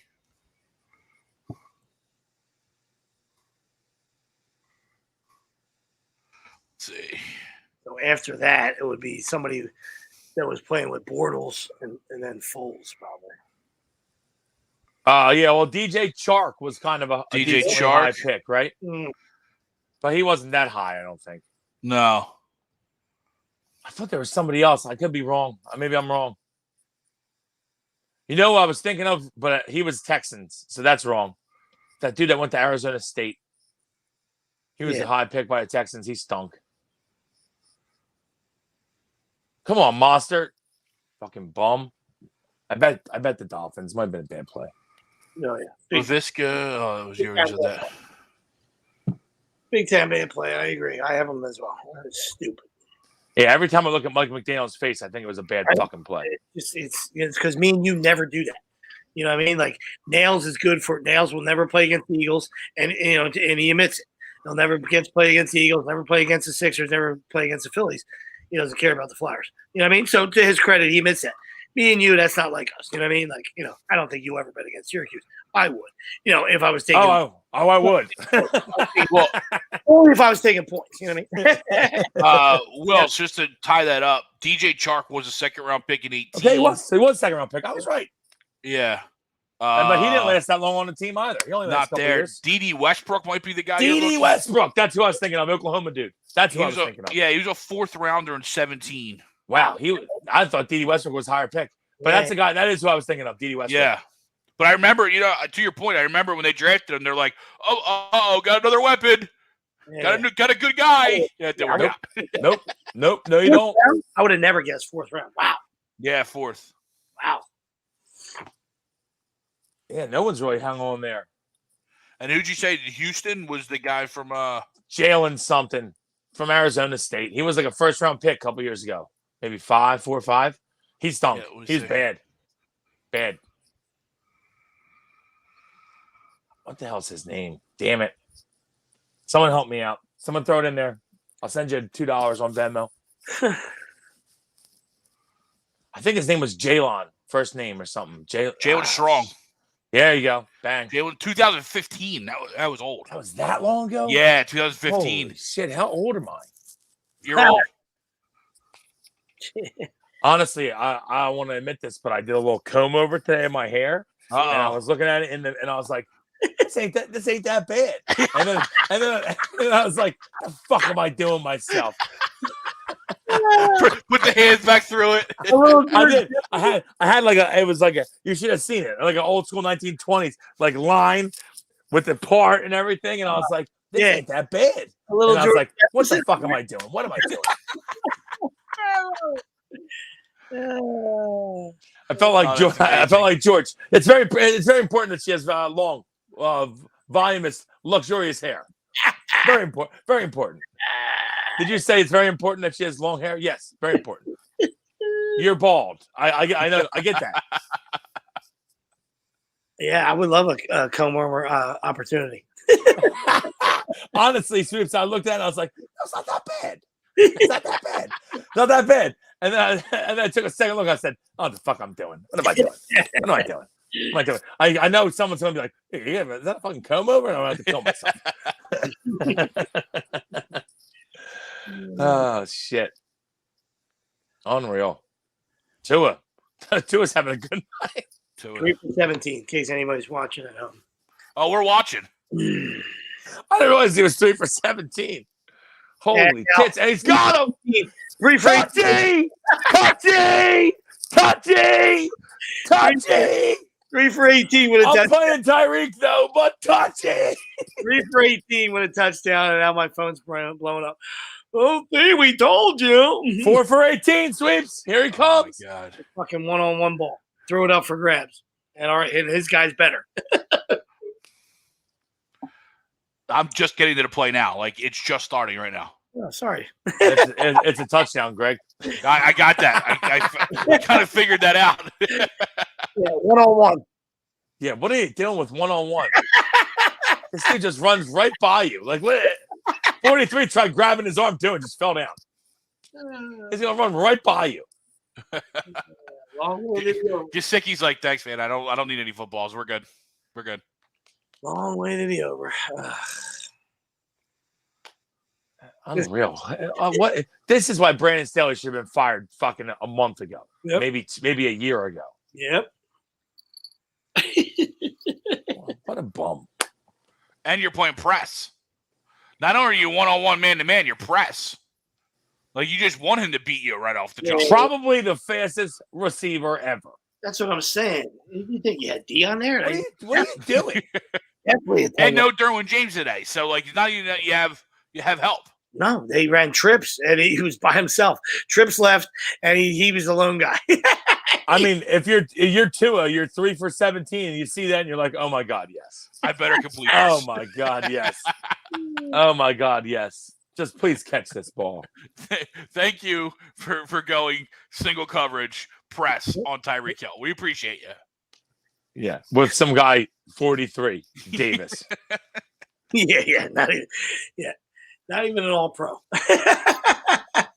Not even. It's not even when who's no. They have a good corner, right?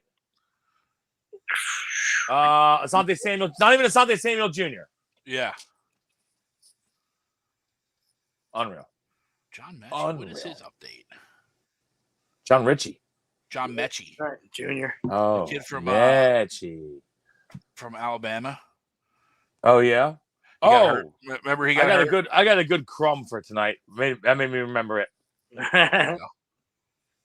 Can't wait. Bart Scott boys. Can't wait. That was a 60-yarder. Just what he does. That's just what he does. Does that put him over a hundo? No. Does that put him over a hundo? Oh, you mean Hill? No, because Tua's Tua. No, it doesn't put him over 100. puts him at like 85. 85 yards. Wow. 65 yards with a 60-yarder. Oh, gross. Good thing at least they run the ball, right? I mean, at least it's 17-14, and I'm giving 3.5. I'm only giving 3.5. So let's go here. Or no, I'm only giving 3. Neither team has run the football today. I'm a -3 myself. Yes, -3. Let's go. Miami's run the ball 13 times. Chargers have run the ball 12 times. What does what's called have? My cousin Jeff Wilson Jr. He got hurt. I saw Nothing. that. 4 for 26. 4 for 26. Waddle's a goose egg. Sorry, Tommy. Gesicki, goose egg. Sorry, Tommy. Your other cousin, Cedric. Ceddy Wills.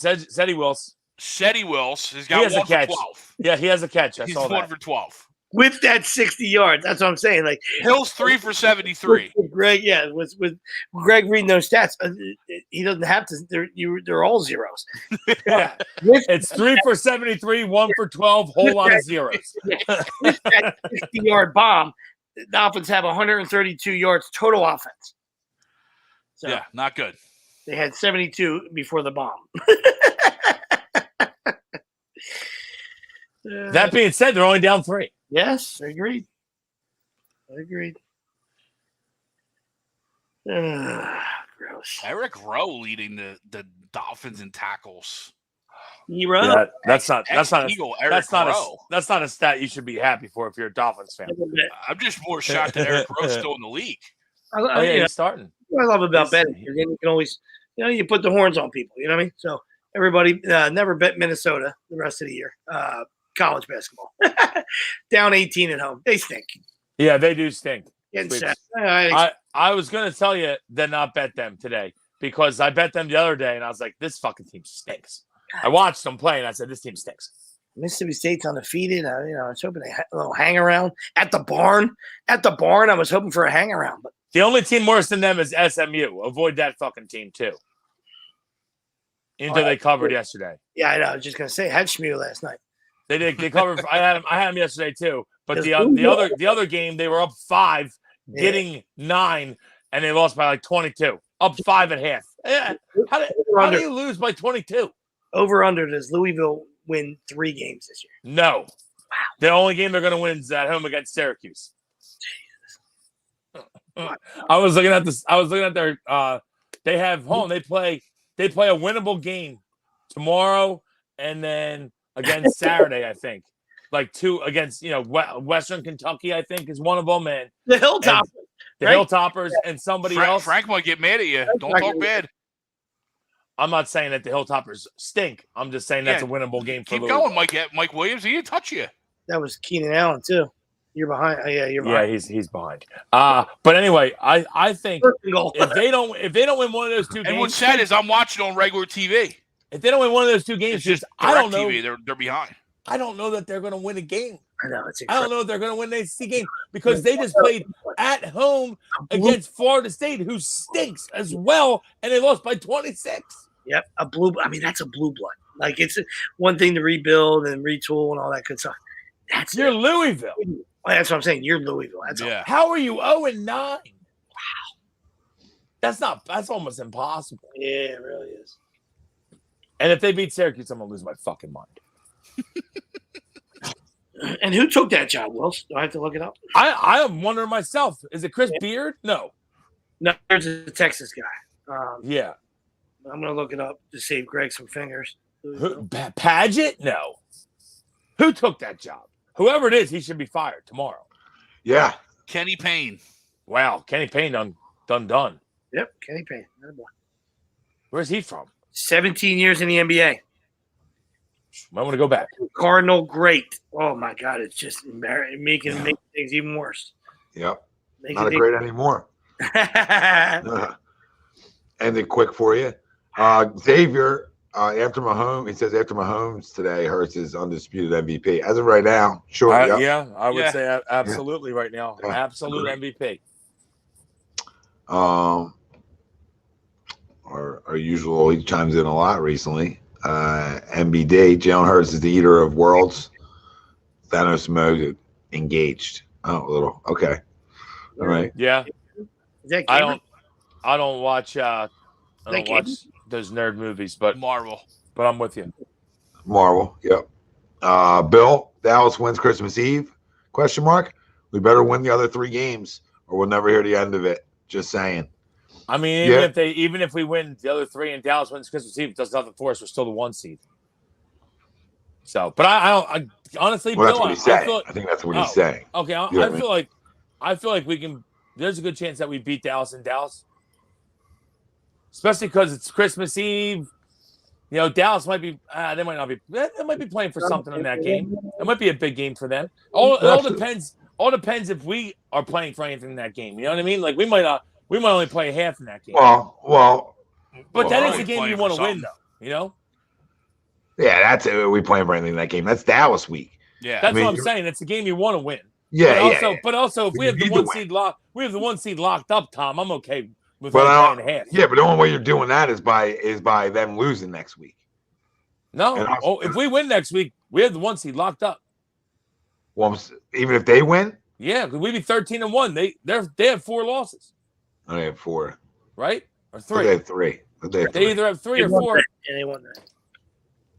Well, the miracle. Either way, if we go 13-1, we can only lose 3 games. No. I mean, you're right. I don't know how the tiebreakers will work out, but yeah, you're not wrong. But still, right? Even if you win next, maybe not. Maybe okay. So we have 2 more. Yeah, they're 10-3. So we would actually clinch it against them probably. Ooh, yeah. Ooh. Well, that's why Bears is trappish. That's why Bears is trappish. Bears is a little trappish then. Bears is a little trappish because of what's leading up to it. Because guys are getting ready for that battle. Right, everybody's getting ready for that one because and it's Christmas Eve. It's a big game. Yeah, because it's not like one team's not good. Both teams are damn good, and both teams are talked about how good they are. And in today's social media world, that all these guys are paying attention to everything that's getting spewed out there analytically, as we know about Super Bowl chances to win it, etc. And how everybody talks about Dallas. That gets personal, man. That gets personal even more than it's just Dallas. Not saying that's an end all be all and it's a guaranteed dub. Just saying that, like, I think it's something we're playing for no matter what, no matter what that game is. And my math was off, so we will be playing for it because that's 2 weeks from now, right? Not next week. I think we would clinch if we beat the Bears and they lose. Yeah, which they're not going to. Yeah, they got 3. Yeah, they're 10-3. And who they got? Who are they playing this week?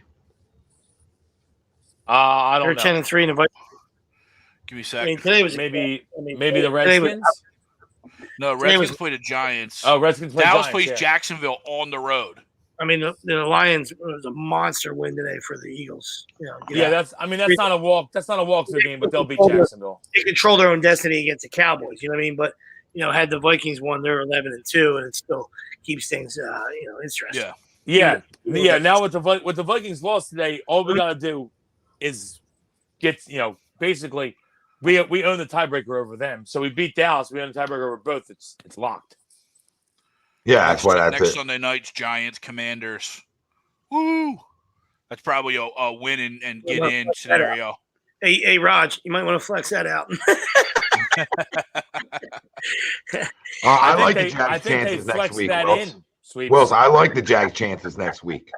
You get 3 Saturday games next week too. Remember? Yeah. Yeah. The following is all Saturday because Sunday's Christmas. Yeah. Christmas is NBA. I think there's like 3 games on Christmas or 2, but every game is Saturday pretty much. Come on, Greg. Don't poo-poo good NBA Christmas game. You know what I mean? I don't know if there's a such thing. Well, I mean that's what it is though. That's why all the games are Saturdays because the NBA owns Christmas pretty much. You're so boring. You'll watch NCIS for the millionth time, but you won't dabble in an NBA Christmas game. No. I mean, tell me you're a problem without telling me you're a problem. Oh, I'm completely a problem. I don't like the NBA as much as you, Greg, but I mean, I watch NBA on Christmas. It's a tradition. There's like 5 games on every Christmas. You're like anti-sports if you don't dabble. Like, you know what I mean? You're saying you don't even dabble. Yeah. If it's not on a Saturday or Sunday, there's nothing else but NBA games on Christmas. Nothing else plays. Yeah, go absolutely have a NCIS Christmas special on. Oh, there's no doubt. It's on Sunday too. Yeah. There's definitely gonna be on 3 NFL Christmas games. Wow. Yeah, what 1, 4, and 8? Yes, sir. Christmas Day?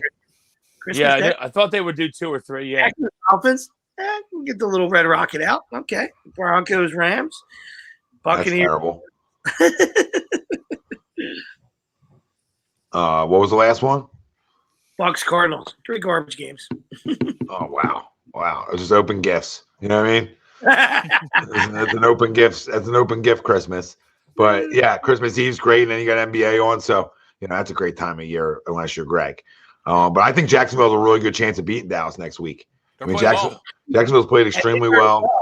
They very well. Sorry, Tommy. They should flex the Eagles Cowboys to 8:15.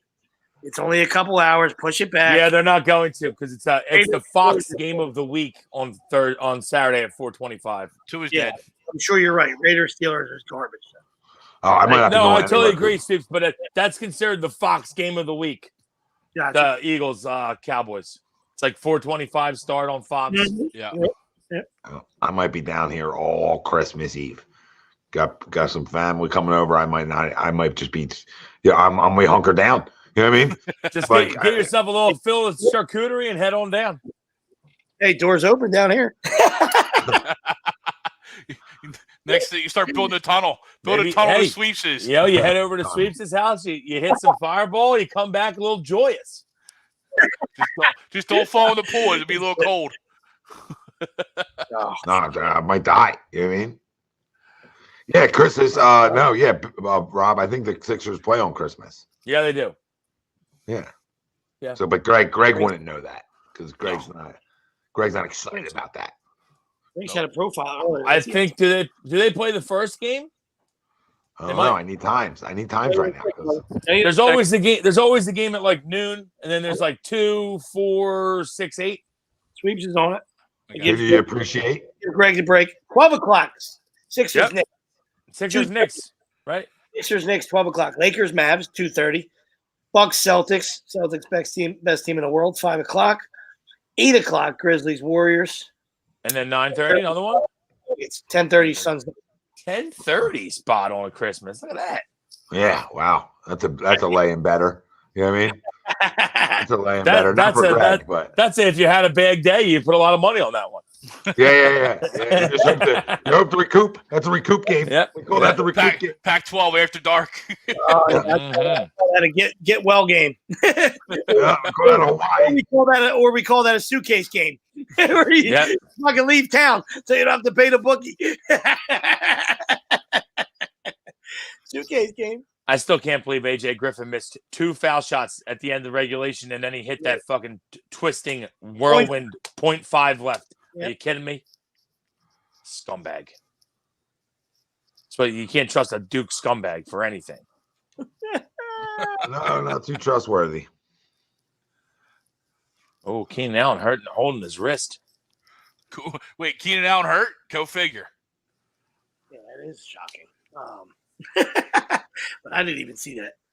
Me and Wills were on the same time frame. What happened here?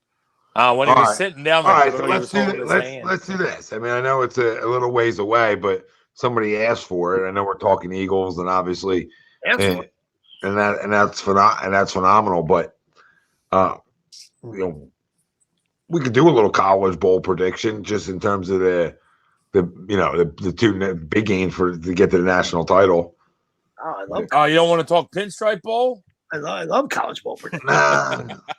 I'm hoping the Cuse get a win in the Pinstripe Bowl, even though Glenn's fucking pissed. What's he mad about? We've made 3 bowl games in the last 10 years, and they've all been the Pinstripe Bowl. He's like, dude, we can't. He's like, I can't get a fucking bowl game in Miami, so I can go to it. He's like, I'm not going to fucking Yankee Stadium. Oh, is that where it is? Is that where it is? Yeah, Pinstripe Bowl, Yankee Stadium. Yeah, I'll sit that out. Who do you play? It's a Big Ten team, right? Minnesota. Yeah. A game we can win, honestly. Yeah. But we're just upset it's not the Sun Bowl. Can we catch a Hawaii bowl game? 2 o'clock. Then we're taking a flight. Minnesota -7. Oh, I love the Cuse. Here we go. You gotta be able to all right, TCU, Michigan. An early line, Michigan 7.5. Yeah, load up. Yeah, I'm loaded up too. I'm an early load up. Early load up. Honestly, I don't think TCU is bad, but I think Michigan wins that by double digits. Give me the Horned Frogs. Yep, load up. Confirmed. Loaded. Big game Jim will come back to earth. Give me the Horned Frogs. 7.5. I might have to take the Hornies as well. You guys get all horned up over there. Yeah. Good story. I mean, you're giving me a touchdown and a hooker? Well, I mean, you're talking about who talked about Big 12 being terrible? We know they are. Always are. Yeah, absolutely. Nobody plays defense. Is TCU going to be able to play enough defense? I mean, they play defense all year. I get it. The juggernaut. I mean, come on. I mean, I do like Michigan, but I mean, that Ohio State game was a little bit of a Is Ohio State? Can Ohio State play with Georgia? Is the question. I think that's the big question. That's a tough one because Ohio State does have the athletes that you would say maybe they can play with Georgia, but I don't know that they can. But to that point, I would normally agree with you, but then kind of to my demise, Michigan kind of exposed them, right? Michigan kind of exposed their quote unquote athletes. You know what I mean? To your point, the line's only 6. They are getting healthy. Michigan ran the ball down their fucking throat. Vegas is I don't know that Georgia can do that. They don't really have the backs that they normally have. I agree with you. Stetson Bennett can really throw the ball though. Vegas is sitting when they pee. They're and they'll get me canceled. That's okay. They're sticking their toe in. I mean, 6.5. I mean, that's to me that's a -10er. After Ohio State. Yeah, that's almost an Ohio State line. Like they want you to take Georgia. That's double. That should have been a double digit. And that's where some might think that the college football, the playoffs screwed Georgia there, right? I mean, no one wanted to see another. I mean, it's tough to put Ohio State 3 and give a rematch there. Michigan, Ohio State again in the semis, but it's like you gave Ohio State a month and a half to get healthy, who's probably in the second best team to Georgia. Absolutely. And now they got to play in the semis. Oh, there's a Waddle sighting. Waddle sighting, Tommy. Yeah, a little late. I still have full quarter left, Tommy. Yeah. Little late for me. Little late. Little late. I mean, touchdown makes it not late, right? Like a TD, then you're like, that's not late. Yeah. But no, I as much as I'm like anti, and so I know Sweeps is, and you guys are too, anti Ryan Day and Ohio State. They do have the athletes to match up. That line's weird. Like we talked about, I feel like it should be more. I mean, Georgia was giving somebody 48 the other day. Yep. I feel like that line should be maybe a little bit more. But either way, I think Georgia wins the football game. But Ohio, I mean, that's a toss-up. That's a 50-50 toss-up because Ohio State could easily win that football game. And honestly, with what they have back, they probably should because Georgia lost a lot. I mean, Georgia lost a lot, and they're still number one in the country. So it tells you how much they had right behind these guys because that is pretty impressive, the run they've been on. But I think Georgia wins a football game, though. But if I'm taking it money-wise, I hate to do that, but I'd probably take Ohio State. Well, that's the best bang for your buck, yeah. Yeah. With the bet, yeah. Yeah, I feel safer. And if the upset does come, that's what I'm excited. I can't speak for Greg, but I know he hates Michigan. But I was, the reason why I was going Froggy Nation right there. I do hate the Big 12, and I think they're garbage. But I think they got a little chip on their shoulder. They got in, they're expecting, everybody's expecting them to get their heads fucking served. You know what I mean? And I feel like they keep it close. You know what I mean? They keep it close. I still like Michigan to win the game, but I feel like they, they hang around. I do like Duggan, and he's a gamer. Yeah, exactly. And exactly. I think his story is tremendous. You know what I mean? Like, another guy that we talked about, the Jalen Hurts effect, you know what I mean? Where he wound up getting it back, you know what I mean? But a guy that, that lost his job in preseason, you know what I mean? And asked whatever he can do to get it back. And that was via injury. It wasn't going to be anything via, anything talent-wise or he can do on the field. He got it back because of injury, and he ran with it. You know what I mean? Yeah. So good for Max. And I just think they hang around. I don't think they have, I don't think they, I think Corum's a huge loss for Michigan. And they show that they have. Is he going to play, though? Next guy's up, next man up. I don't know. Maybe. Oh, they're talking about Corum might be ready to play. Yeah, by that time, you're right. He got a scope. I know he got a scope. They did show that, next man up, and the other guys, ran rough shot that day as well, too. So, is that grounding? I don't know, but I do think it's going to be Michigan, Georgia. Mm-hmm. I got Michigan, Georgia in the final. Yep. Two best teams all year. Makes sense. Yeah, and I honestly, because that's grounding. Okay, yeah. I would probably take the underdog in that football game too, if that's what it turned into. I'd probably take Michigan just because they're a dog, and I love upsets. Well, that's 6.5. What do you think that is? Got to be 4, 3, 5, yeah. 4, 5. 4. Yeah, 3.5, 4. Yeah. 3.5. I feel like I got a hook there for the half, that 3.5. So I would love that with Michigan, but again. And that's when I load up on Georgia. Because Georgia doesn't score. Georgia doesn't necessarily have that like high-powered offense either, though. In reality, I don't know. I kind of like Stetson Bennett. No. I like them, but they're not as high-powered as they were. I would say they're not as high-powered as they've been in the past. Yeah, I'll say but that. They're very good. They're very good. They got really good tight end. Yeah. Shocking. Third and 9. Yeah, now 3rd and 18. Double your pleasure, Brian. Double your pleasure for a bubble. Sorry, I forgot there was an intentional grounding. Is that so you can go for it on 4th? Tyreek, a little gimpy. Yes, he's a fucking nerd. They're only one. Nope, they're gonna punt. Yeah, it's coffin corner. He's a nerd. That's what nerds do. Coffin corner. There. I mean, I'm not being biased. Sorry. Is that Tom Tupa? Well, we don't have a punter here in Philadelphia. Reggie Roby. I mean, I was just Tom. I was going to talk about that's not about him. Just about how about what's it called? Not going out on the field when you're that good. Like when you're 12-1. Like not only are you the best team in the NFL and talent wise and roster, all that stuff, you get everything to go to your way. They didn't obviously get that first down, but like. That's incredible. Like that dude just picks it up, and he obviously what a scoop by Sipbox. What a scoop the shit out that bitch. He just loop. He just missed it, and he paid the price for it at the end. But should have been a fair. I like that out of Sipbox though. Guess what? He can be a punter. He can come right back. He don't lose his job for me from that move. He come right back as the punter. Yeah, I don't know who's gonna whoever we sign. They can punt great. As soon as Sipbox is healthy, he's back in because of what's the injury and lowering the shoulder. What's the I don't know. Injury? Definitely leg. Look like his leg. Yeah, he was. He said. Well, that's a late hit too. At the big time late hit. It's surprising a flag.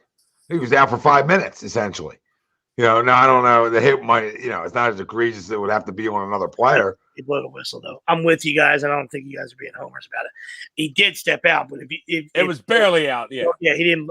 If they don't blow the whistle, then it's well, no, the hits came up near the first down marker. I know, but then they went back and looked to where he stepped out. They were originally. No, he was out. Yeah, he was out and got hit twice out. He got hit by the one guy when his one foot went out. His other foot came down. The other guy hit him. I'm like, wow, they're just letting them ping ball. I can't even talk. Pinball. Yep. Got caught up there. That's all right. Happens the best of us. Yeah, I will say I thought it was hilarious that they were like, you saw Jake Elliott practicing, and then when it was time for him to punt, he was on the side, and someone's like, "Yo, get the fuck in there! You're the punter now." And he sprinted in. Yeah. See him go flying in. Jake did go flying in. Yo, Jake, you're fucking punting. Oh shit! Did he hit a good punt?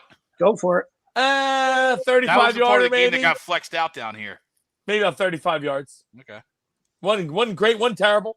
one great. Ted says he was in a walking boot. That's never a good time. Yeah, it looked like an ankle. Maybe foot ankle. You never love this time of year. No, not a great thing. But punters grow on trees. They're hanging around. I'll say Covey did a good job. Getting for the field goals as a placeholder. I thought he did a good job. I'll tell you this: Britton Covey has grown on me. Granted, he hasn't done a whole lot in the return game, but he's done the most important thing, which is catch the fucking football. So no, and it doesn't look like he's trying to. I'm not going to kill him. And he had 2 nice returns the last 2 weeks. Okay. Yeah. And I feel like he's not trying to run into a brick wall anymore. He's actually trying to make somebody miss. So that's true. I think the first 6 weeks he just caught it and ran straight. Yeah. Like he was playing at TCU, Regger effect. Umberto with a question. Question, boys. We agree that Jake Elliott is the best kicker in Eagles history. Better than Akers for sure. No, I don't know. No. Jesus. No, I don't agree with that. I like Jake. I don't think Jake's the best kicker. I would say there's a couple above him, but Gary Anderson wasn't here that long, but he's a damn good kicker. I would say I would put Akers above him still for sure. Love me a little Green Akers. But yeah, I think Jake has been very solid. And I don't have much complaints about it. Yeah, he just has a Super Bowl win, right? There's another Super Bowl left over too. That, Grant's a kicker that we didn't talk about, but another guy from the Super Bowl team. He had some big kicks, obviously, in the Super Bowl for sure, and leading up to it. But I don't know if he's the best in Eagles history. I mean, if he wins another Super Bowl with some kicks, then I'm right here to crown him. Oh yeah, yep. I'll get the statue ready. Yeah, seriously, winner. I'll make a kicker statue. I'm down with that. I haven't heard anything about Blankenship yet, so I don't know. That didn't look good either. No, it did not. Wow, and what that ball was. What a Herbert throw! That ball was. It came out of a straw like this. It came out of a straw. I mean, you see that? Like you're sending spitballs back in the day. That was out of a National Geographic. I just saw it right there on Discovery. Shot a guy in the neck. Right in the neck. Oh, God. Like when yeah, Justin, I know. It's like Ace Ventura 2 when he gets hit with that dart.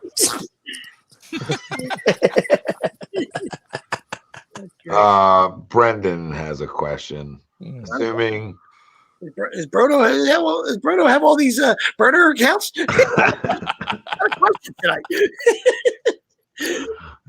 Brendan says pick a top-notch player, and Will Anderson is who I want. Yes to both your questions there, Brendan. Yes, I would pick a top-notch player, and yes, I do want Will Anderson. Tom wanted to read that. No, read away. Go ahead. No, read away, please. Save me. I'm just saying, like trade down for draft assets is not where I'm at right now. We're a team ready to win. I'm drafting best player available to help the team. Oh yeah, I'm a big fan of talent. So if I got 2 firsts, I sure as hell would like to use them and just keep replenishing because then I save money. Cap wise, right? Because I can let some guys go if I draft well. If I continue to draft well and replenish well, I can be good for a long, long time. And guess what? We all assume that we're going to pay Jalen pretty big money. So we're going to need to draft well because we're going to need them minimum contracts. That's a penalty. Missed it. Yeah, I just don't know that Anderson is there at 5. I'd be shocked if he gets past the Bears at 3, assuming the first 2 are QBs, right? Okay, so maybe we got to lose the game to the Bears next week. Yeah. And then but Jalen Carter, the D lineman from Georgia, is not a bad that's really pick right there. Because you see, Tom's not against Georgia, guys. You know this. Yeah, fine with that. Scary it is that's how scary it is. You know, not scary, like scary good if you're an Eagles fan. Like, you know, a lot of teams they sell the farm and shit. So it's like, you know, you got that you got to win right now. You know what I mean? Like, of course, this year, you know, there's still a lot left to be written. You know what I mean? So, you know, you're rooting away. You know what I mean? But you know, even if not, like this guy worked such magic with these trades and all this other stuff that like they might have a top 5 pick. They might end up in the Super Bowl, win or lose, and get a top 5 pick. Yeah. Holy shit balls. Who's done that before? You know what I mean? I'd probably say nobody. I know. I don't know. I need ESPN stats and info. You know, paging ESPN stats and info because I don't think anybody's ever done it. Paging Elias. Somebody above Greg's pay. They could. Yeah. Can you page Elias Sports Bureau on that one? I feel like there could have been, but probably way back in the day. You know? Yeah. My knowledge. Yeah. Definitely Bill not says, recent. Question, fellas. If they said the Eagles could play in the NFC Championship game, would you want to play Dallas or San Fran? San Fran. San Fran, especially if it's Brock Purdy. He's so purdy. So purdy. Miss Purdy. That's a blowout. That's a blowout against San Fran. I don't know. Oh yeah. You know I'm anti-Shanahan. So let me be anti-Shanahan. Oh, I know where I don't know if it's a blowout. I know a roll job at Purdy's quarterback. I know exactly where your hand warmers are coming from. I know you, buddy, and I'm with you.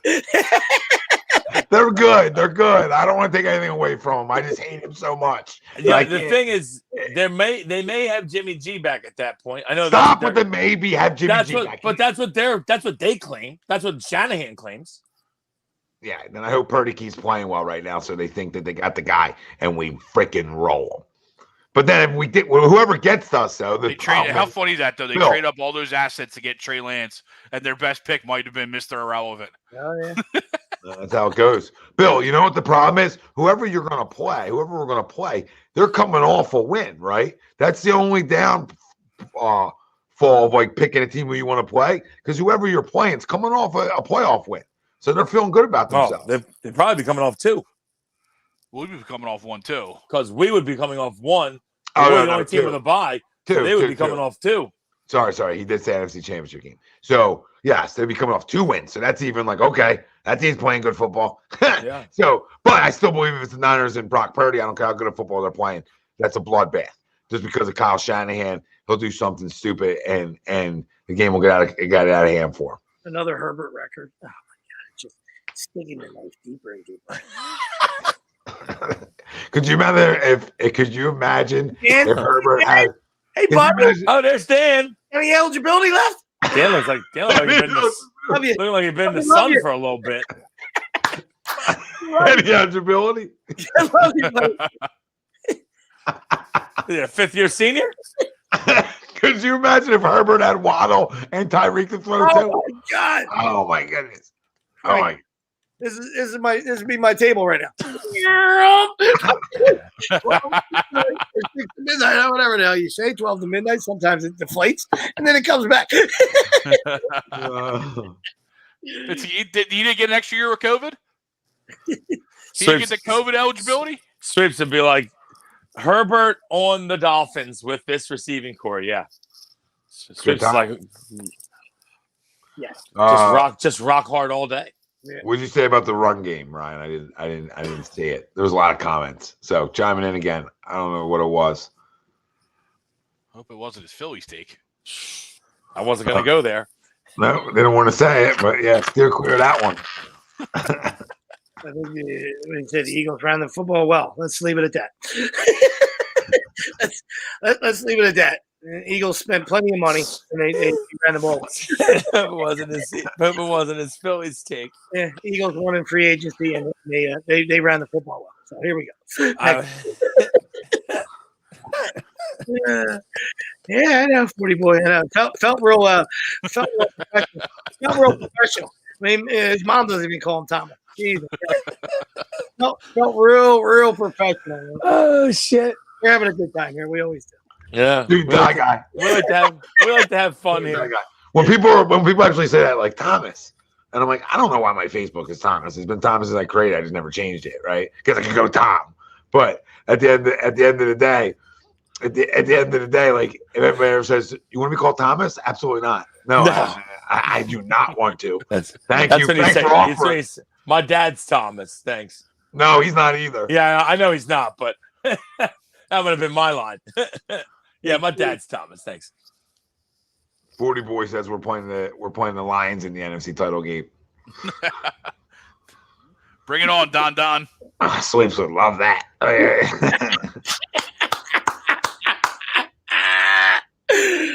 I'll tell you what, Sweeps is. I think he might be more of a Lions fan than a Dolphins fan. I think you're right. He hates the Dolphins, and every time the Lions are playing well, I get 6 2-minute audios about how he loves the Lions, loves what they're doing. People don't understand. They play such a hard-nosed football. They think the Lions are shit. They don't get it. Oh, I can tell you, I can recite the entire audio. I know it from heart now. Listen, I'm not going to run for it. Everyone tells me the Lions are good, and then I watch them play. They're a hard-nosed football team. Yeah, exactly. I would put a cloth on Dan Campbell and probably close my eyes, let him touch me. That was cool. I love fucking Dan. So much I love Dan Campbell. Hey, I didn't see anything. Hey, what are you doing, Dan? What are you doing, Dan? I didn't see anything. You're a man of the cloth. Was that a good stuff? I got Herbert. That goes hand in hand, doesn't it? We're having a great time here, but Herbert, I got you in fantasy. Come on, buddy. I need that. Hey, pretty good night. I know. I need one more. See you, Billy boy. Thanks, Billy. See you, brother. See you, Billy. Bill? We're focused on the Bears, Bill. We talked about it being a potential trap game on what you have after, right? You have 2 divisional games, right? And in between that's a Bears team that stinks. So now the Eagles should win this game. It just might not be pretty, right? Yeah, Bears, and it's on the road, right? Oh, ball! I know. Ball sweeps. I'm ahead of you, Brian. I'm not. Oh, they already get it back? Got to be laying on it for 5 minutes. I love the. I'm not even in a play right now. Yeah, Greg's throwing a timeout. I love Herbert's sign. Herbert, that's terrible, dude. Bill Wilson's a defensive guy. Right? It's the first thing you yell, ball! Love it. That's a terrible job by Herbert. That ball's right in his hands. He's got to have it. He's lucky he got it back. Well, a lot here. A lot to unpack. Yeah, you're going to need cliff notes here. You guys think it would be smart for the Eagles to run the ball around 25 times a game with the running backs for the rest of the regular season games, not counting Hurts? I think it would help give more confidence prepared running backs heading into the playoffs. It depends on game script, right? I would say. If we're down, we're not going to run the ball 25 times. If we're up, we're definitely going to run it 25 times. So it depends. But, I mean, obviously, I would like to see Jalen run a little less towards the end here. Or I don't even care about him running less. Is that what you're getting at, Ryan? Like you would rather just be him for right now to wrap the year up? Because if that's the case, I totally understand that to a point. But his instincts are still going to play a part, and he's still going to go. Yeah, as long as he slides, I just don't want him to take him as many hits. I'm not against him running. I just would like him to get down more. That's all. Yeah. And he did a better job of that. Listen, he was a great baseball player. He has no excuse not to get down. You know what I mean? Yeah. Predictability. I don't think the Eagles are predictable at all. Did he say predictable? Yeah, I think they. I feel like they give you. They hit you with everything. I mean, I think. Yeah, we have the best offense in the league, so we're definitely not predictable. I think you're the least predictable team in the league. So. Listen, we love you, Rye, but yeah, we're not. I don't consider us predictable.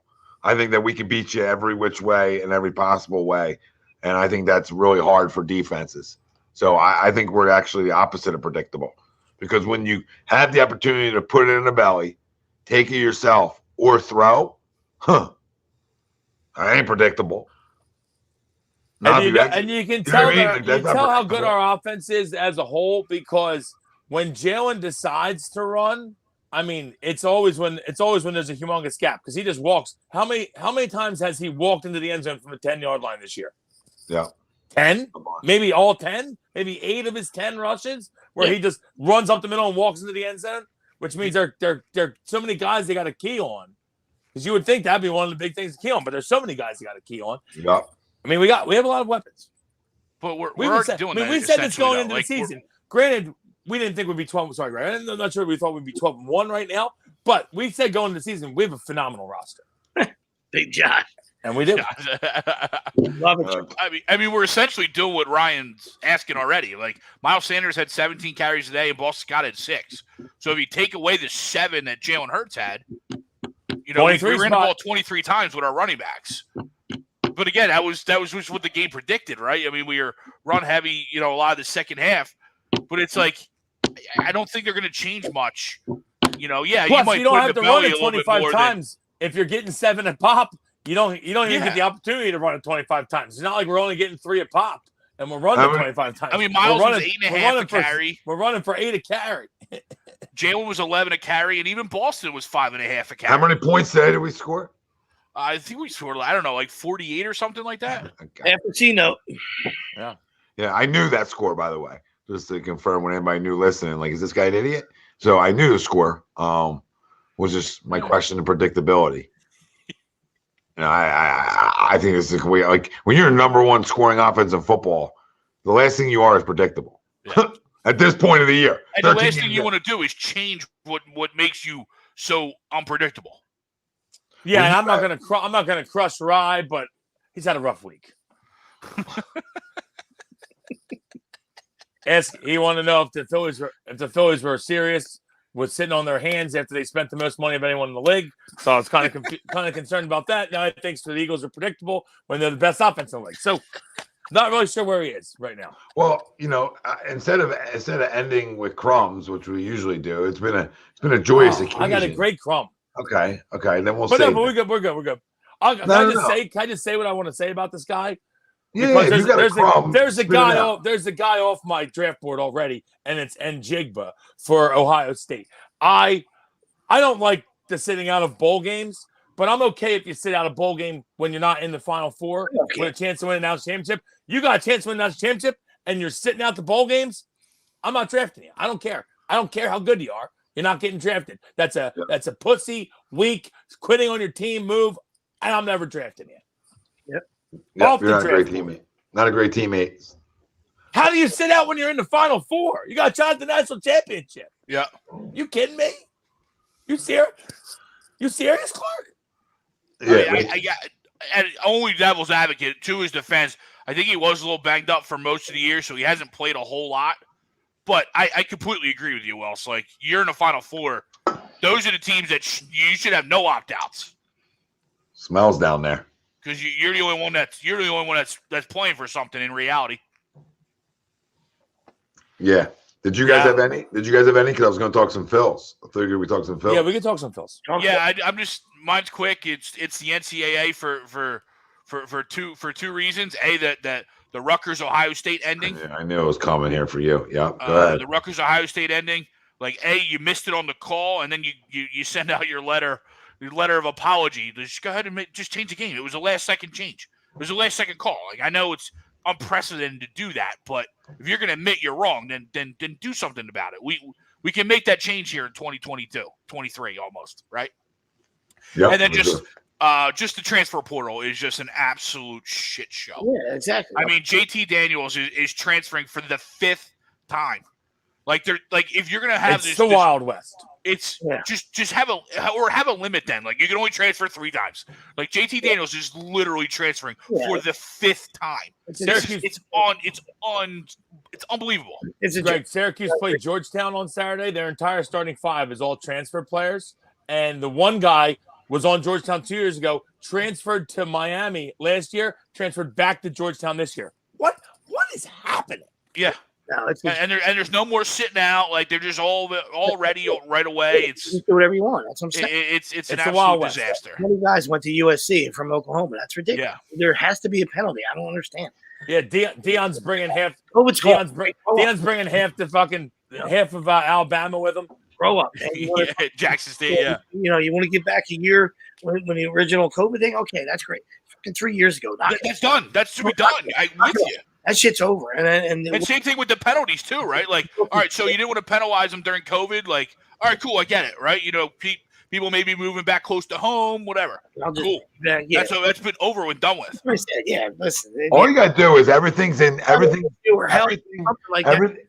moderation, right? Everything should be done in moderation. So you limit it to 2 transfers per year, 4 years. That's all you get, right? Or you limit it to 1, but you can easily limit it to 2. 2 transfers is all you get. Or you just make it they have to sit out a year again. Then nobody wants to transfer more than once. Yep.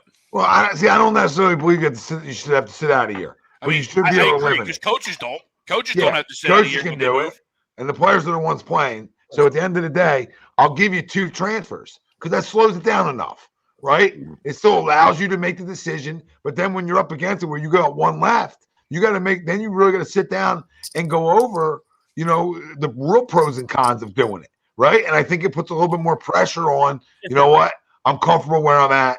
I'm going to stay. It's a bad, and I understand the coaching thing. I get it. But it's a bad precedent. Okay. Because most of the coaches do it for fucking money, which, okay. So that could, help your, maybe it helps your family out more. You know what I mean? If you're coming from a littler program, I get, you know what I mean? But same with players now. The NIL deals. I know that's what I'm saying. I know that's what the players are trying to do, but it's a bad precedent. For the most part, it doesn't have anything to do with the NIL. All right, like a small percentage it might. Most of it is because you're not playing. All right. So yep. Oh yeah, I agree there. Don't think I disagree there. That's what we're enabling. We're enabling take your ball and leave. That's the society we live in. All right. And to Wilson's point, I couldn't agree more. Not just about the playoff shit. Nobody sits out week 12, do they? No. Because they're still trying to fucking make their name, or they're still trying to fucking win a Heisman, or they're still trying to pad their stats. But, you give it a couple weeks and people want to sit out a bowl. Fuck you, dude. If you're playing, if you're playing scared, then you're going to get hurt, right? You played a game you signed up for, all right? I don't care, right? And I know there's, listen, there's the other side of that. In everything, there's another side of it. And there's all the people that are like, oh, fuck you guys. It's just one game. They got futures. It's just it's a bad precedent. Guess what? If they're going to go high in the draft, they can. I know obviously you don't want to get hurt, but they have all kinds of stuff they put in place now where they're going to get paid. They're going to get paid regardless. Now I know you don't want to get hurt and jeopardize your career, but you're going to get paid regardless. Yeah, you're not losing out on that. You're not losing out on that payday. And hell, some of these guys are making more money right now with the NILs than they would in the pros. Yep. And listen, you can look at and if you want to use any example, because they probably only look at it from one side. Everybody that's nervous now, they look at Jalen Smith from Notre Dame, right? But he came back and he's pretty good. You know what I mean? Like, I don't know how much money he lost. I don't know. I'm not sure he got it back. You know what I mean? But that was the initial. That's probably everybody's initial thought. Like, Matt Corral last year, right? I got hurt in the Fiesta Bowl. I'm just saying. You know what I mean? Like that was the initial thing that probably started the wave. And he still recovered to be okay. And I've seen a lot of guys sit out bowl games in the past. Like bowl games, but I've never seen a guy sit out when they're in the Final Four. Hell, Jalen Waddle came back from the broken leg to play in the Final Four. I've never seen anyone sit out in the Final Four. Well, what happened to the Alabama guys last year? Guaranteed. Now that's playing a part. Yeah, right? Jamison Williams tore his ACL. But guys still went in the first round. He went in the first round, and he had a 42-yard TD catch today. Yeah, he was a top 10. He was a top 10 pick, right? Wasn't he top 10? Yes, he was. Top 10 with a torn ACL. I mean, come on, guys. I mean, it's modern medicine. You're young. That's the time to actually play. You know what I mean? If you're like 32, worried about an injury, different story. But when you're young, it's like that's the time to play. Playoffs are. It's not even a question. No. Like if you want to sit out, like a Boise State Idaho Bowl, okay. I mean, what the hell? Pinstripe Bowl. Okay, I get it. because you can start the clock on some of the younger guys. You know what I mean? So I'm okay with that. You know, I mean, even though I don't like it as a teammate, I get it. You know what I mean? But you were talking about playoffs or New Year's Day. You know, 8-6 bowls. Yeah, 8-6 bowl. Absolutely. Come on. Yeah, man. you got a Rose Bowl. Yeah, come on, man. You know, it's stuff you remember for the rest of your life. Yeah. You know, and they're going to say, "Well, I get paid the rest of my life." Okay, but you know, you want to. Yeah. How do you talk to your teammates? That's my whole thing. I understand the individual aspect of you want to optimize your, you know, what you're going to make and your earnings and all that shit. I get all that. Okay. How do you look at your teammates in the face and tell them you're not going to go play? Yeah. In the biggest game of the year. Yeah. For a shit bowl. Are you kidding me? Not even a big Are deal. you kidding me? For let's say, you know, you're a top 10 team in the country and you're playing in one of the big bowls, you know, you play that game. You play that game. But if you're playing in the Final Four, like Sweep said, that's not even. Yeah, and in my opinion, and Jigba's off my draft board. And I'd tell him straight to his face, you didn't play in the Final Four. You quit on your team. You're off my draft board. We'll never take you. I don't care if you're there in the 7th round. We would never take you. I had a crumb. Get on it. Get on it. Ball! Oh, my God. It was. Oh, my God. It's right there. There's a lot going on here, though. There's going to be a lot going on in this pile. Oh, man. Yeah, no. Oh, there's definitely. He was giving him the business at the bottom of the pile. Chargers got it, but damn, it came out, dude. It was there for the taking. Grinding this guy's nutsack right now, but the Chargers got it. Are you faster than me? Oh my goodness. He's there. Oh wow, 31 has it. Yeah, that ball was there for the taking. I have a crumb, and it's Greg. Ball. This guy, fantastic. What do I do? I mean, besides the obvious, like. Well, I just think it's important to circle back to Prime and how you. Hold on, let's hit pause here. My argument was year 1. My argument was never year 4. Wow, this is right. That's right. I'm with you. Go here, I'm with you now. My argument was always no coaching experience right away. There was never an argument year 4 or 5 down the road. Can we confirm that? I'm not sure. I'm not that dumb. I'm not sure about that. I'm not that dumb. Well, it depends what day of the week it is. But sure I'd be on. I'm not that dumb. Probably looking back at it, yes, I was probably wrong 100% that Deion wouldn't have made an impact at Florida State. Looking back at it, I mean, you were definitely my original. Your balls. No, absolutely. But like my original defense was somebody with no coaching experience right away having that impact. There was nothing about what he's doing right now. I would expect him to have this impact, right? Like flipping the number 1 running back, although he's flipped twice already. I won't completely roast you because I don't even know what the fuck I did yesterday. But I remember something along the line where he wouldn't be able to recruit with Saban and those guys. Right away. No, initially. That was only my argument was initially until he got the experience. Feels like this was edited. You know what I mean? Like, no, I was waiting for this because I'm sure that his son would have went there. Don't think he would have had trouble recruiting him. Yeah. Who can play? Yeah. Shedeur can play. Absolutely. That's all we were saying because that's why I think you were standing on that mountain just because, and all we were saying was, he's Deion Sanders. He can win fucking Florida. He can win anywhere. You know what I mean? I remember I said he walks in your house in Florida. You ain't going to play there? Shit. Huh. I remember arguing with you. No, I know. Well, maybe not. And my argument was always just initially, right? Well, because you're right. Once he gets the experience of being a coach and showing that he can win, he walks in with his Louis luggage, Greg.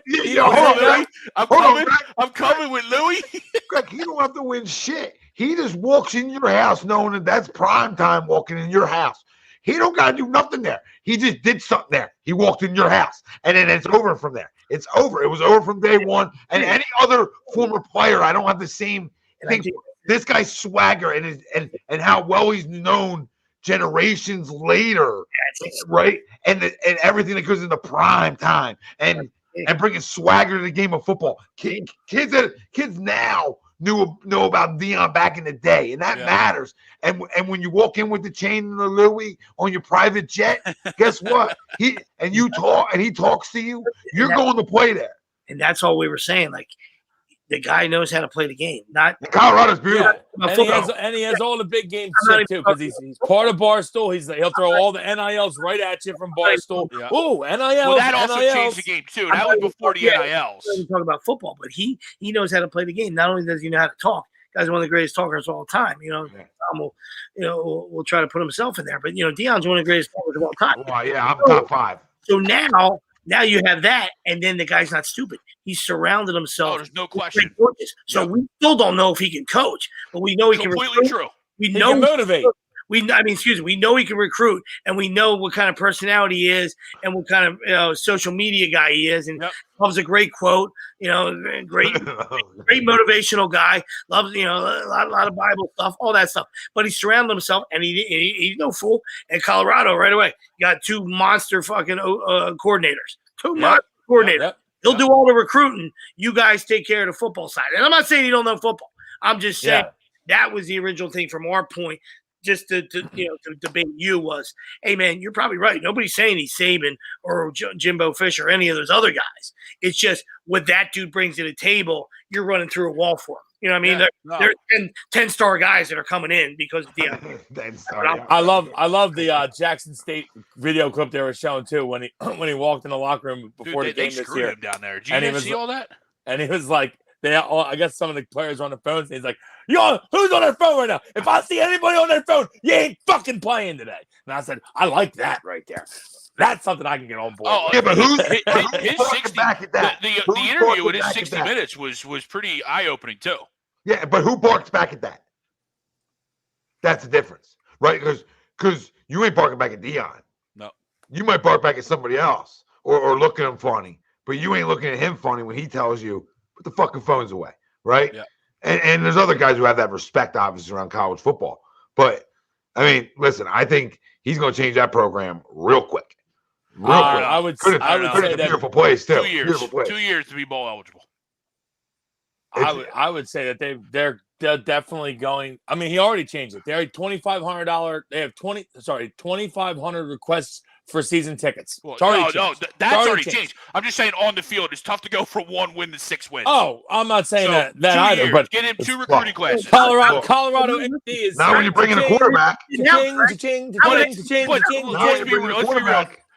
real. Jackson State to Colorado is a little different. Now when you bring in a quarterback.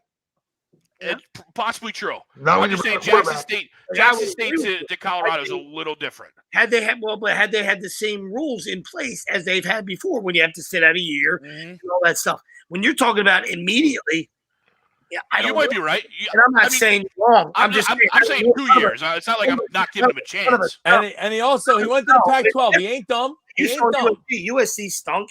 All right. I mean, they didn't have one win. They didn't stink out loud they didn't stink out loud like Colorado.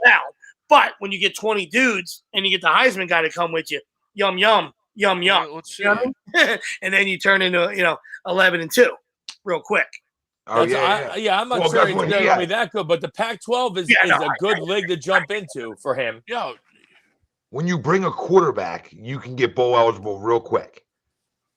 And he's bringing a quarterback. Now, if he wins the job or not, which you assume he would, but, I think that changes the landscape of it real quick. Well, here you go. You got to get 6 wins, right? Here's their schedule. At TCU to open the year. Well, I got to see who else is on the route. Probably a loss. Right, we got to go. No, I'm just saying. Go early. No, it is early, but I'm just saying. I'm just giving you their schedule because it's already out there. At TCU, home against Nebraska, probably a win. You would hope. Nebraska stinks, but they're Matt Rule now. Colorado State, probably a win. At Arizona State. That's a tough game. Colorado State's a rivalry game. It is. At Arizona State.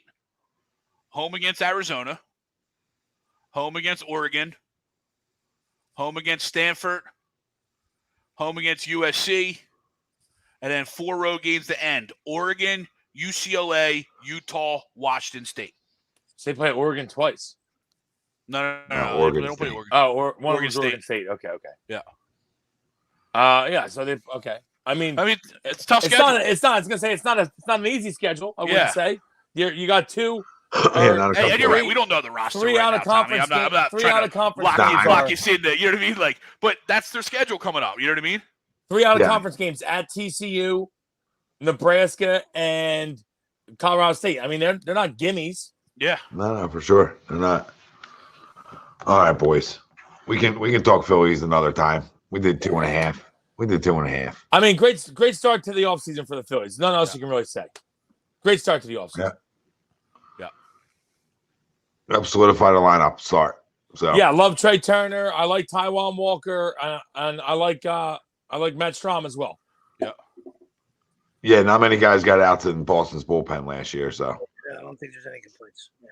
No complaints. Great start. Eagles are 12-1. On to the Bears. We appreciate you all listening. Sixers had a win tonight. Big dog. Sixers win. Oh, announcement. I get an announcement. Oh, Greg's got an announcement. Starting next Monday, the 19th, we will be doing an A2D 12 days of giveaway to end the year. They will be giveaways to all of our YouTube members. So we will spin the wheel once a day. Maybe hop on a show. If there's no show, we'll just do a separate video of it. We got some gift cards from Gleason's, from Baggio's, all campus. Have some gift cards for our merch. Might have some tickets somewhere. Might have some jerseys. So we're getting it together starting Monday the 19th. That'll take us through Friday the 30th. End the year, 12 days of A2D giveaway. So if you're not a member, hop over to our YouTube, become a member for $9.99 a month. Get yourself eligible for a prize coming up in the 12 days of giveaway. Come on. You know what I mean? Yeah. Dabble yourself. And the gift cards, $50 Gleason's, like not like cheapies either. No, jerseys aren't cheap, and jerseys aren't tickets. Cheap. Yeah. But Sixers win, which is nice. They got it. This is a 7-game homestand. Quickly touch on them. You got to win. You got to go 6-1 in this stand. Okay. You got to start playing that kind of basketball now. Okay. Now we're past that 25 game mark. All right. So this is when I need you to, or we're right at it, or just, whatever, right around that mark, or 1 or 2 games over it. Might have been 25th tonight. Honestly, I'm not sure, but it might have been.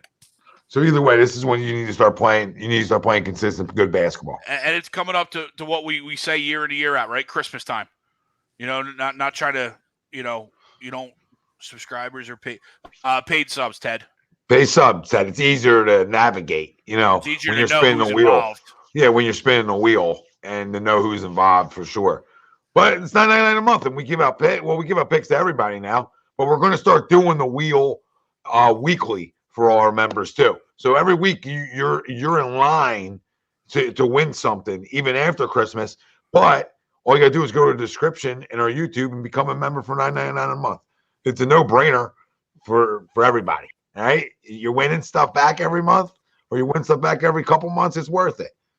Or next thing you know, you get hot. You know what I mean? Some guys get hot. Some guys win it two times in a row. So go be one. And Joshua, yeah, Joe's pretty good. Joe's pretty good. 26 game today. They're 14-12.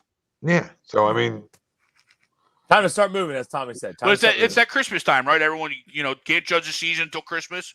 Well, here we are. We're right in that area. We're getting close. But his little elbow jumper, nobody in the country will ever stop it because you have to back off of it, which is amazing. Because if you try to play it, then it'll just go by you and dunk in your face. So pretty good at basketball. For Greg Milakovic, Nick Delgazzo, Brian Wilson, I'm Tom Arnone. I'd like to thank our doc for sponsoring today's show, Dr. Paul Vidal, Specialized Physical Therapy, LLC, locations in Burlington, Cherry Hill, New Jersey. They accept most major insurances. Go check out our doc if you need them. Good times here in Philly. Let's keep it going. Let's go. We're out.